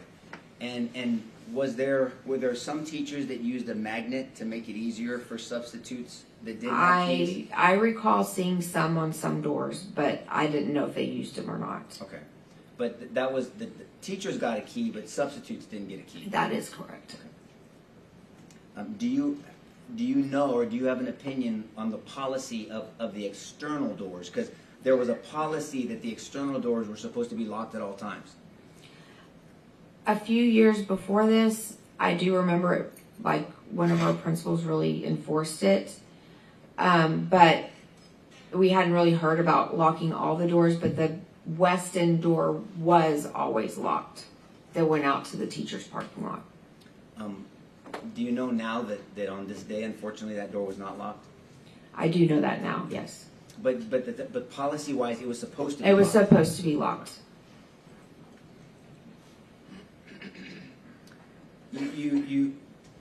And I'm sorry you have to go through that 911 call again and reliving what you went through.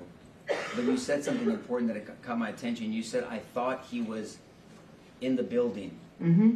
And now you know that he walked upside the west, so he Correct. wasn't in the building when you thought. And that's not a criticism. Right, I know. Stress does interesting things to perception, right? Yes. Have you heard of the term perception distortion? No, I have not. Okay. But you understand stress is... Yes, does yes. different things to different people. Yes. Okay. And so when you said you thought he was either going to go in the south building, he didn't, correct? No. And when you were on 911 call, he wasn't actually in the building at the time. I did not know that at that time.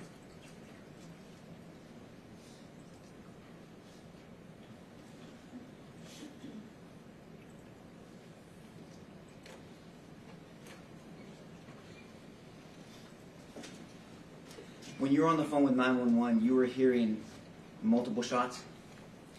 I heard multiple shots, not while I was on the phone with them, Okay. but before I was on the phone with them.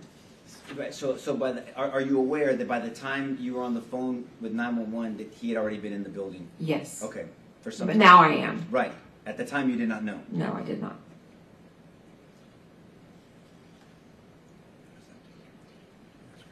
I think you testified on direct examination that when you got a message from a teacher that had been struck, Yes. what was the name of that teacher?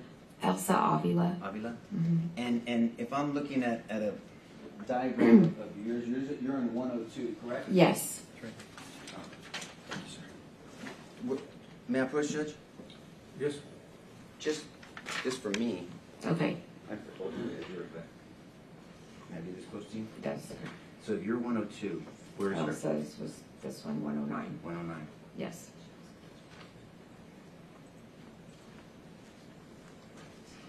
Do you want to introduce it? Or? Let me just see it. I've got another one. No, I'm good. I just wanted to shoot. Yeah, I'm good. What do you need to do? Christine has me.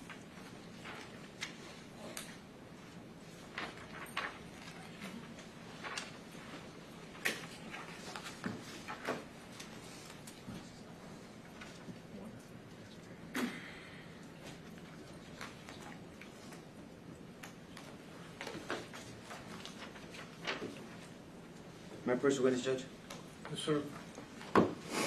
I'm hearing you with the mark as Defense Exhibit 1 for identification only. You recognize Defense 1, correct? Yes. And this is kind of a diagram of Robb Elementary. This is a diagram of just the new building, or the newer building at Robb Elementary. And Yes. the new building is really the newer building, The right? new, or it's not that new, but yes. And 102 is where you were at on the screen? Yes, right here. And then 109 is where Ms. Avila was? Yes, just, And is this diagram a fair and accurate depiction of the newer building? yes. Judge, I move Defense 1 into evidence. No objection. Thank you. Submitted. Can I call this to the jury? Yes. And so,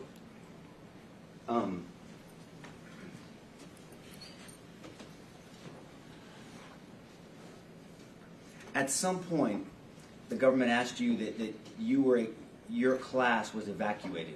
Yes. Do you recall what agencies evacuated you from the window? I do not. There were people dressed in, I didn't see faces, I saw uniforms and people still dressed in like their everyday clothes with tactical over it.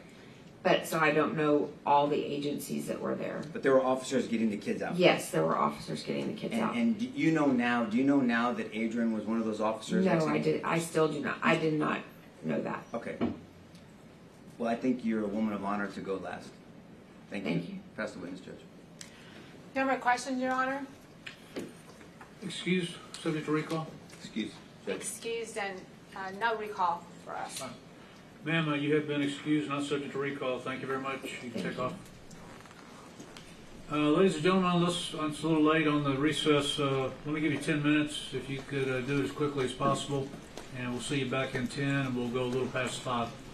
But everyone rise for the jury. Bring my official timekeeper.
Good afternoon, sir. Would you raise your right hand for me, please? You do solemnly swear the evidence and the testimony given in the cause will be the truth, so help you God.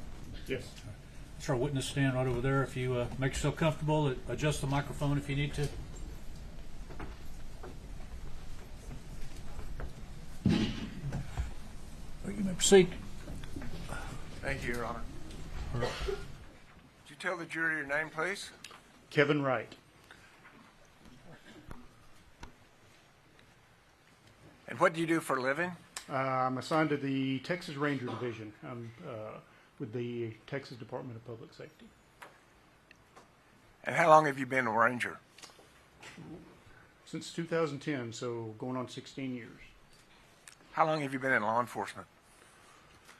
First got into law enforcement in 1996, so pretty close to 30 years now. What got you in law enforcement? Well, it's something that I always wanted to do as a kid. I had some of my friends, their fathers were in law enforcement, and just seemed like a pretty noble profession, and just kind of went that direction. Dangerous profession? I'm sorry? Is it a dangerous profession? It certainly can be. That didn't stop you from being in law enforcement? No. And on May 24, 2022, where were you assigned? I was assigned in Bernie, Texas. And where's that? Bernie is a suburb on the northwest side of San Antonio. And how far is that from Uvalde? A couple hours. Did you end up in Uvalde on that day or soon thereafter? I did. Tell us how that happened. So I received a call from my lieutenant at the time who advised that there was a mass casualty incident in Uvalde, Texas. I'm a member of the state crime scene team for the Texas Ranger Division.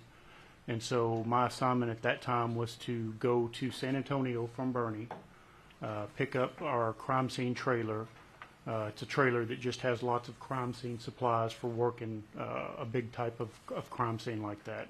So pick up that crime scene trailer and then drive to Uvalde. And when did you get there? I think I got there around 5 or 6 in the evening, a few hours after everything had happened. And did you get an assignment? Yes. Tell us what that was. The assignment that evening was to help identify the victims inside the school. And how did you do that? How did you go about doing that? Most of it was visual identification. We did have, I guess some of the parents of some of the children had provided photographs of their children from earlier in the day. My understanding is that there was some type of award ceremony, and so there were a lot of pictures of the children and actually what they were wearing that day. So we were able to identify several of them from those photographs. Because the photographs were so quick, it happened the same day, the clothing helped to identify. Correct. Many of them were wearing the same exact clothing that they were wearing in the photographs earlier that day. And where were the children that you found? They were in a couple of the classrooms. So how long did that take? It took several hours that evening. I think I remember working till about, I want to say 11 or 12 that evening. I believe that was a Friday evening. And what did you do with the information? As far as the identity? Yes, sir. We just provided it to our chain of command. I don't know who it was that actually took the information and matched it up and gave it to funeral homes or any other entity. It's one of the things that we were doing. We compiled it, and somebody within our group took it to whoever needed it. Just moves up the chain. Correct. Thank you. Did you also have any assignments with evidence collection? Yes. Tell us about that assignment. So my primary assignment over the next few days was to gather evidence from a few of the classrooms. I think it was 4 of the classrooms, maybe 4 or 5 of them, on the the west side of that building at Robb Elementary. My primary assignment was to identify where bullet defects were in the windows coming into the classrooms and try to trace as best as possible the flight path, the trajectory of these bullets that came in. Many of them struck the ceiling, many of them struck the opposite walls. But that was my primary assignment for the next few days. Okay. Let's take a second just to familiarize the jury once again with the part of the bullet that you were working on, okay? Okay.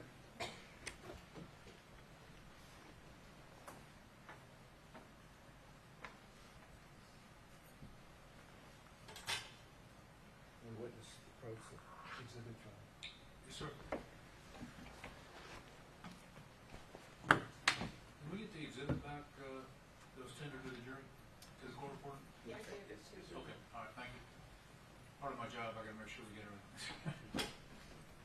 You can come on up, and the jury's spread pretty wide, so that's why I have the pointer, so we can give them room to see. So, for the last couple of days, we've been working on the casing part of the bullet. Would you again point that out for the jury? We call this the casing, or we call it the cartridge of the bullet. Okay, and then the front end, would you point that out and tell us what that is? That is the bullet. That is the actual projectile that comes out of the end of the cartridge that goes out. And that's the damaged part of it. Correct. And so what was your assignment? My assignment With relationship to the projectile or the bullet side of it? My assignment was to identify the areas, again, in the windows on the west side of the building where the bullets had come in through the windows and trace their, as best as possible, trace their flight path into the ceiling tiles, into furniture or other objects within the classrooms, or into the opposite walls of the classrooms. Okay, thank you.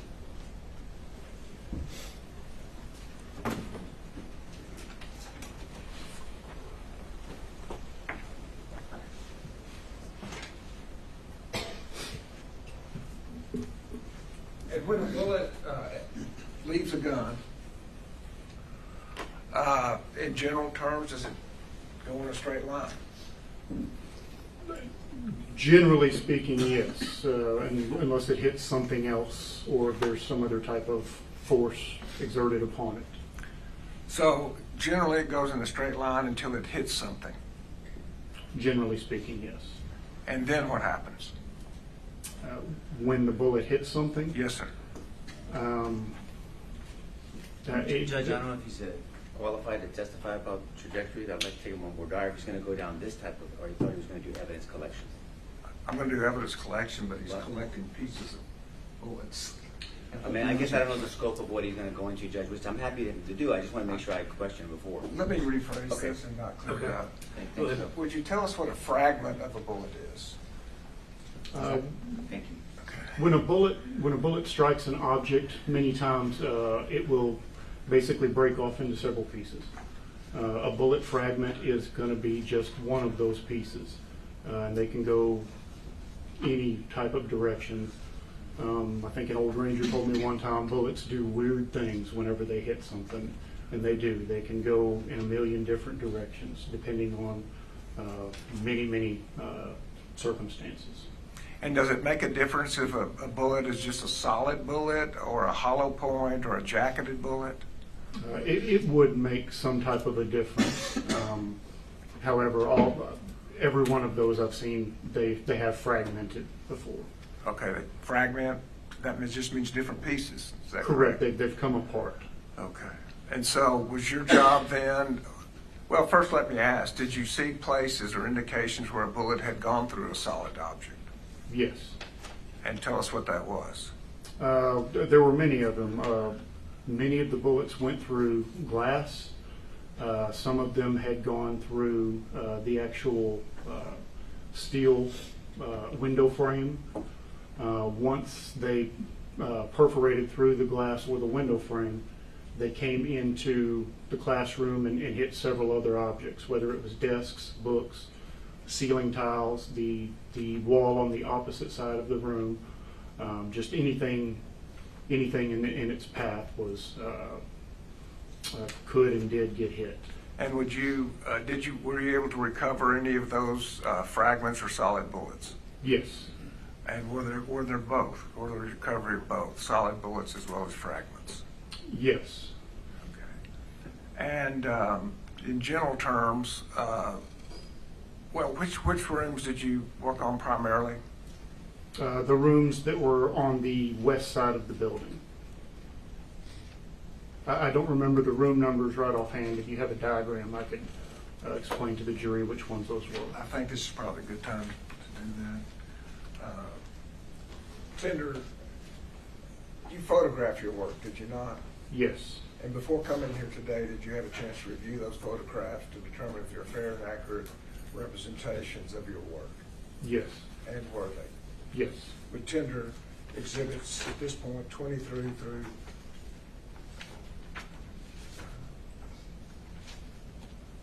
Seems like it's too big. Yeah, it is. I'll cut it off what it is. I'm sorry. It's okay. 23 through 49 at this point. You have a moment, Judge? Yes.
No objection, Your Honor.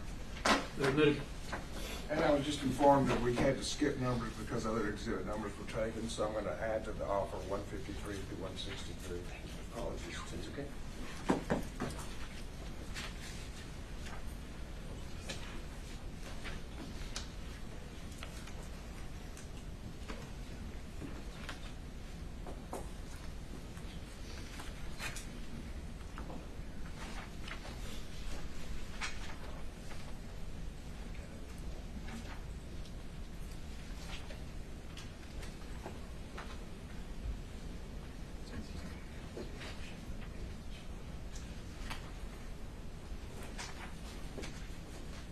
No objections, Your Honor. They're admitted as well. You may publish. Thank you, Your Honor. Starting with the first location then.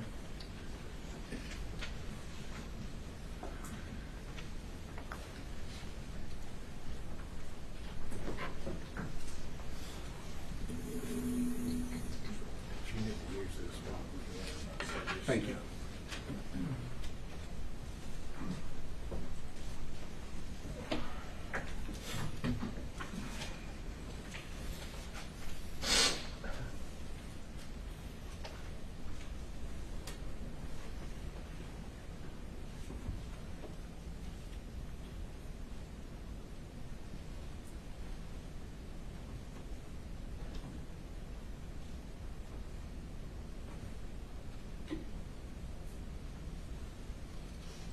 Okay, if we could start with Exhibit 23, Could you point out the room 102 and where it is in relationship to the building? Your Honor, may I approach the screen? Yes, sir. Okay, 102, room 102 is going to be highlighted here in yellow. And I'll next show you State's Exhibit 24 and ask you to identify what we're looking at here. This is going to be room 102, an outside view, and the two windows that for room 102. And by looking at the far right window, just to the right of that, what is the perpendicular structure coming up and down right by the end of the building? I guess I don't know what you're referring to. Okay. Are you talking about Yes, sir. this? Yes, sir. The drain pipe? Yes, sir. Just a Okay. drainage pipe? Correct. I'm doing that so that I can identify it in the next photograph. Okay. So Exhibit 24 is the window next to the drainage pipe. It shows both of them, though. Yes. And then Exhibit 25. This is going to be that window that you were referring to in the previous photograph, and you're going to be able to see some bullet defects in the glass in this window. And Exhibit 26. Again, it's a little bit closer angle, but you're going to be able to see bullet defects in the glass of that window. And how many defects do you see? Offhand, 4. And now I'm going to show you an exhibit that's already been introduced into evidence.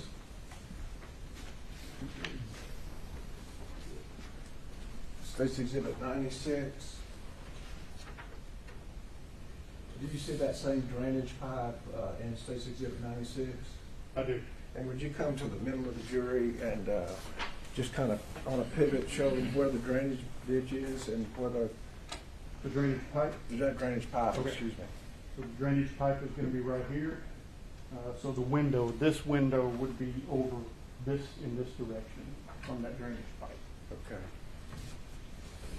And these, were you there when the yellow tents were marked to pull up the casings that were at this same location in front of 102? I may or may not have been. I don't know. I did not mark those. But if you move to the left of those casings, would that be right in front of that window?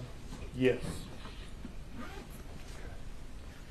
And then showing you Exhibit 112 while you're still up here. Is that a set of exhibits that are then further south of Exhibit 96? Yes. This is going to be the same drainage pipe that we've been talking about in the previous photographs. It's just going to be a photograph taken from a little bit farther back. Of a second set of exhibits, is that correct? Correct. And from where this photograph is taken, or these exhibits 12 and 13, is there anything between exhibits 12 and 13 and the window that you've been showing us? The only thing I see are going to be some of these flag markers. Okay, but is there anything between these flag markers and the window? In other words, I'm talking about this black car. Oh, yes, there is a black car. There's this tree that is going to be in between that. So if you're standing somewhere to the left of exhibits 12 and 13, would the black car be in front of window 102? Yes, Thank you. And that's the window we're talking about now. correct. Thank you. You can have a seat.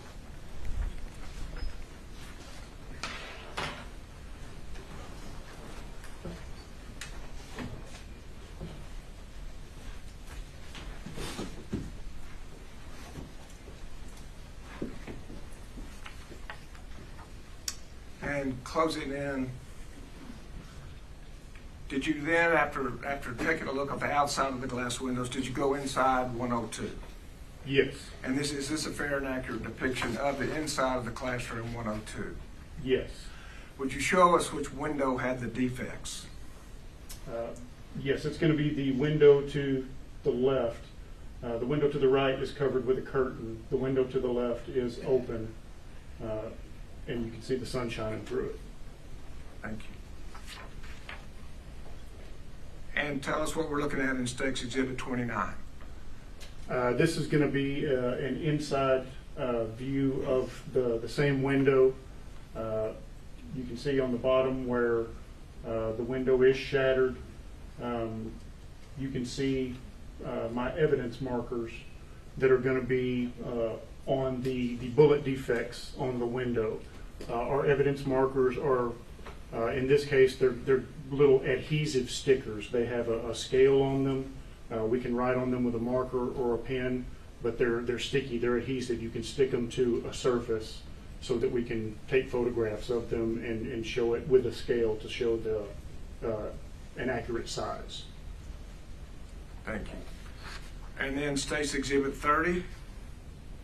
That's going to be just a closer up view of the window. And it shows the number of defects? Yes. And how many do you count? Looks like 5. Thank you. Stakes Exhibit 31. It's going to be a photograph of the same window, going to be just standing a little further back from it, showing some of the items that were going to be in front of the window. And were those the items in that position when you came into 102? Yes. And were the items of significance to you in evidence collection? Yes. Tell us what the significance was. Some of these items, some of these books, you can see where bullets or bullet fragments passed through these books, creating a bullet defect. And specifically, is the book entitled Bill Cosby and then one behind it, The Bee? Yes. Showing you Stakes Exhibit 32, is that a close-up of those books? Yes. And could you tell us what we're looking at or why you took that photograph? That's just going to be bullet defects that came through the window and struck those books. And would you point those out for the jury? Yes. Your Honor, can I approach again? Yes, sir. It's going to be right here on the top of this book. I have one here and one here. And is Stakes Exhibit 33 a close-up of that? Yes, it's going to be just another photograph of those bullet defects. And Stakes Exhibit 34. That's going to be another book showing another bullet defect passing through. And I'll go back so we can get an idea.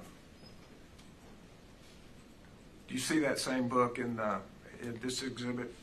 I do. It's going to be this book that's directly behind. It's going to be this orange-colored book, and that is going to be the defect that I was photographing. And that's what we're showing in Exhibit 34, is that correct? Correct. And Exhibit 35. Just another photograph of the bullet defect in the orange book. And so even though a bullet has fragmented, is it still dangerous? Yes. States Exhibit 36. This is going to be a view kind of standing back where, closer to the window, looking back at the opposite side of the room from the window. If you can see up here, there are going to be some bullet defects, definitely on this wall back here. Some of them may be up here as well, the ceiling tiles. But the picture is actually taken from about where the window is, but standing inside the window. Correct. And Exhibit 37. This is going to be photographs showing bullet defects in the ceiling tiles.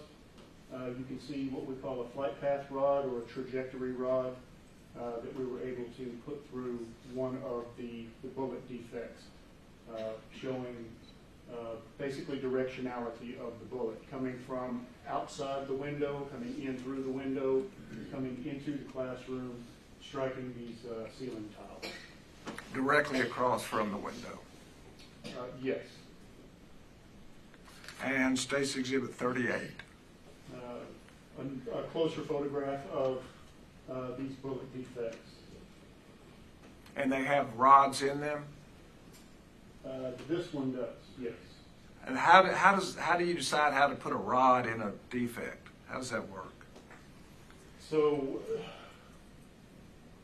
when a bullet passes through an object, obviously it will leave a hole if the object itself is usually like this, a ceiling tile. It's a foamy type of substance. For us to put a rod in, usually there's going to be either a corresponding defect on the opposite side, or the path is so pronounced in this surface itself that you're able to slide the rod through the hole and it'll stay put, showing the flight path or the trajectory of the bullet. Thank you. Exhibit 39. This is just going to be another bullet defect on the ceiling tiles, actually on the frame in between the ceiling tiles. And so you have defects in the ceiling and yet defects in books well below the ceiling. Is that correct? I'm sorry, say that again? You have defects in the ceiling as well as defects well below the ceiling in these books. Correct.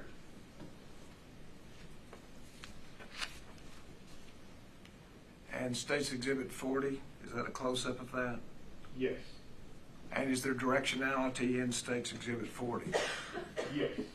Would you tell us about that? Yes, so it's going to be, you usually see a leading edge of a bullet defect, kind of showing where it comes in.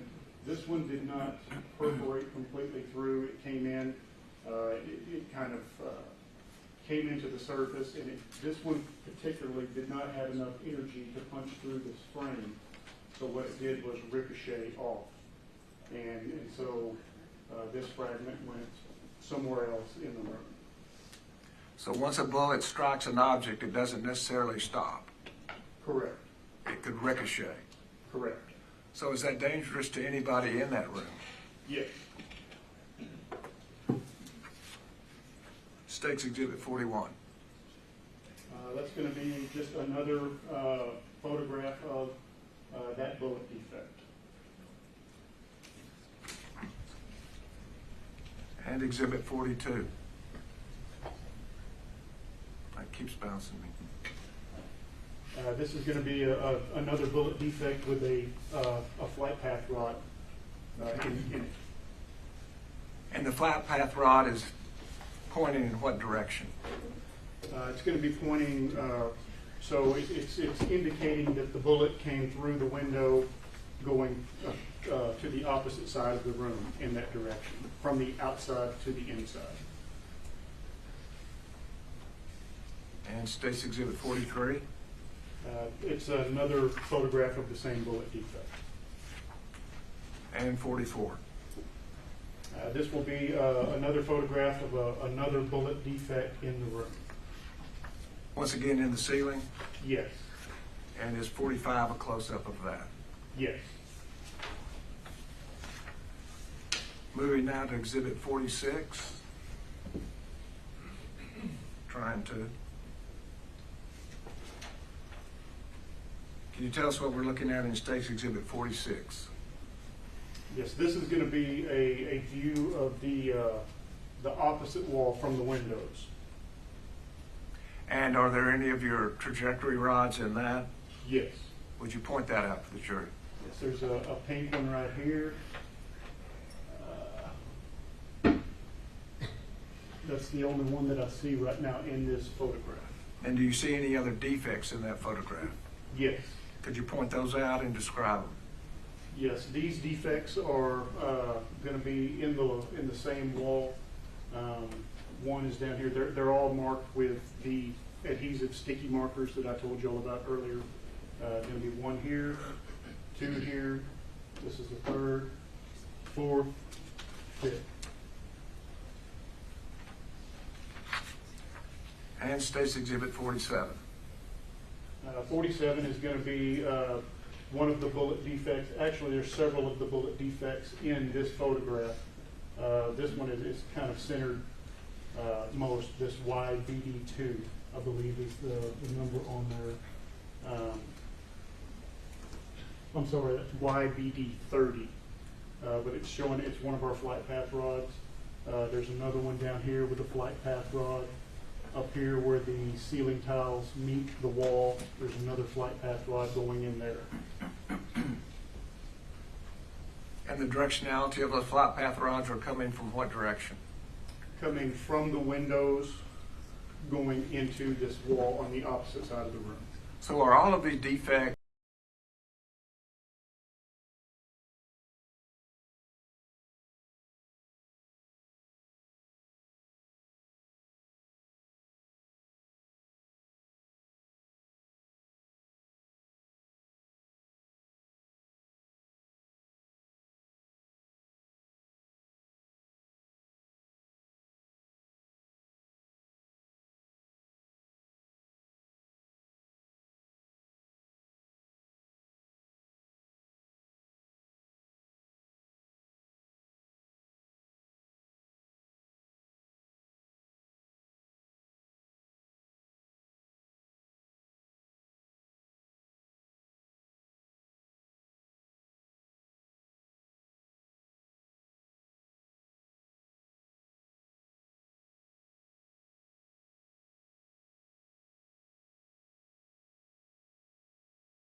Check one.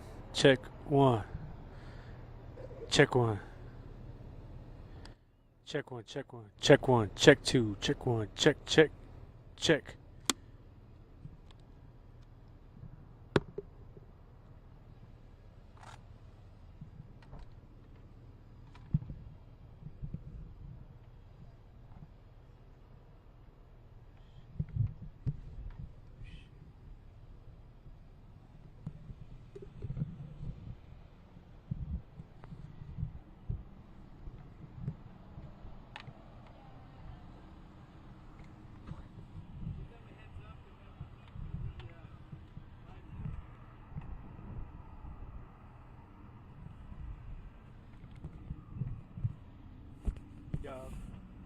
Doing the same thing, right? Yeah.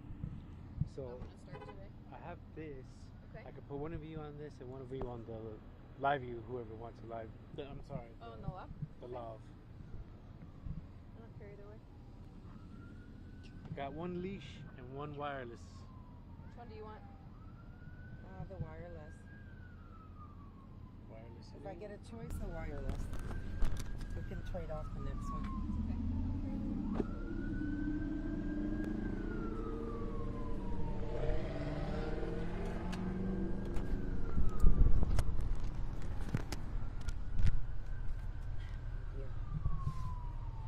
Check one. Check. Check one. Check.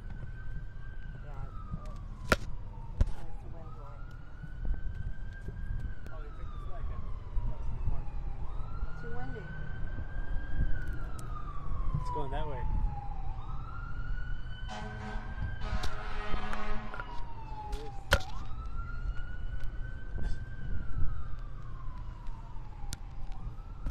Check. Check. Check.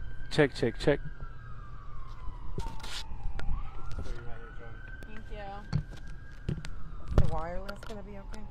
Let me see. Just let me get a chance to talk to me. 1, 2, 3, 4. I'm flipping it around. Hold on. Jury heard some of the most emotional testimony yet, and some of it from someone that we've already introduced you to. Franco, from Robb Elementary, is going to testify today, and he took the 911 call from shooting. Amy Franco, a former Robb Elementary. 1, 2, 3, 4, 5, 6, 7, 8, 9, 10, 11, 12. Are you good? Are you good? I also want to note, former UCISD Police Chief Pete Arredondo's attorney was in the courtroom today. He heard Franco's testimony, and he also watched a big decision about striking some witness testimony from the record. And keep in mind, this is likely the same prosecution team he will eventually be up against. I also want to note, former Uvalde CISD Police Chief Pete Arredondo's attorney was in the courtroom today, and he got to hear Franco's testimony. He also watched the big decision about striking some witness testimony from the record, and this is likely the same. Yep. Yes, I can. Mic check, 1, 2, 3, 1, 2, 3. Mic check, 1, 2, 3, 1, 2, 3. Mic check, mic check. It's real windy out here. If you'd like a Corpus Christi weather report. Yes. What? I see you looking He at said me. he can barely hear me. Now try. Mic check, mic check. Mic check, mic check. He said, Yami sounds good. Mic check, 1, 2, 3. Better. I didn't even say anything. Did I say something? I don't know what the hell Your I turn. did. Hello. Hello. Hello. Okay, we're good. Thanks. Former UCS.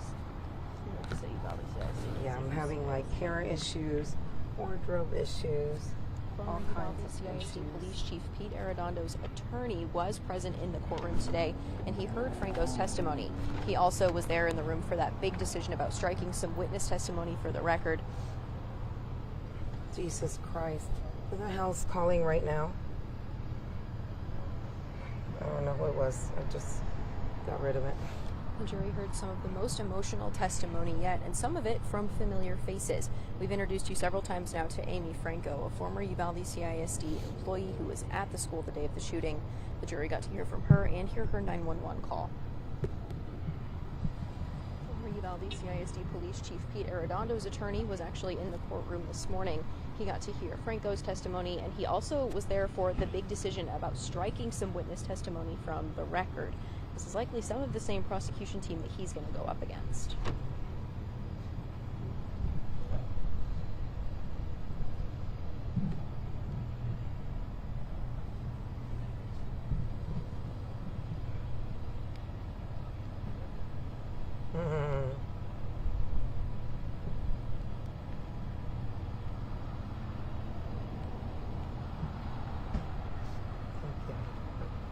Were you told that?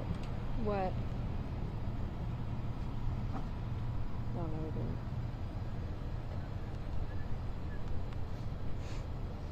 didn't. Apparently we're streaming live on Facebook. Okay. Heads up. Just heads up.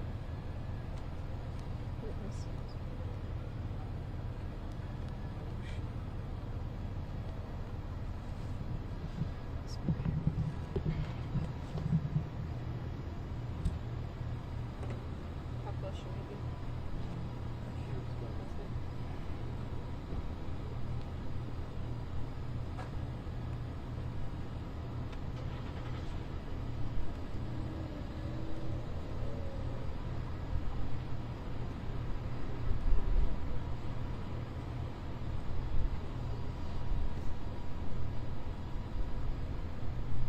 Well, since we're streaming live on Facebook, this is what we usually do. We're going through what points we want to hit before our story starts. Normally, they're supposed to tell us when we're doing that, so we can at least say hi to you guys. Yes. The wind's died down a little bit, but we've had serious issues with the hair being distracting and the clothing flying all, my scarf everywhere.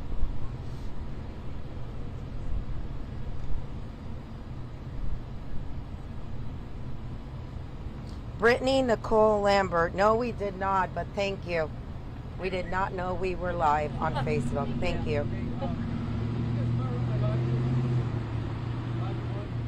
I'm writing an anchor intro.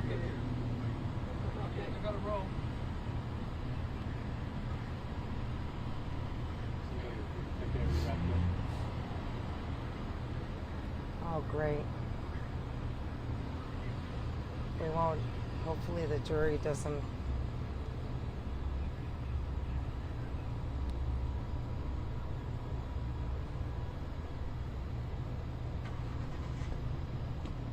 actually,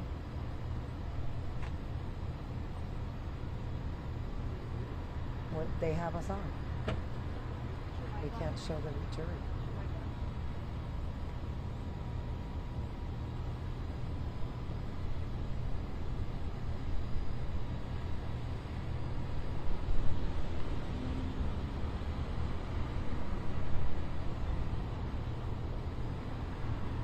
Do you see any other ones, Jordan?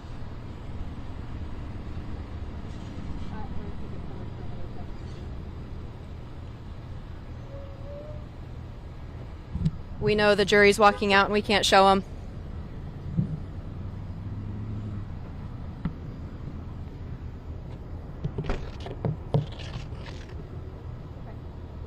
Clear? Okay. Where? Like where?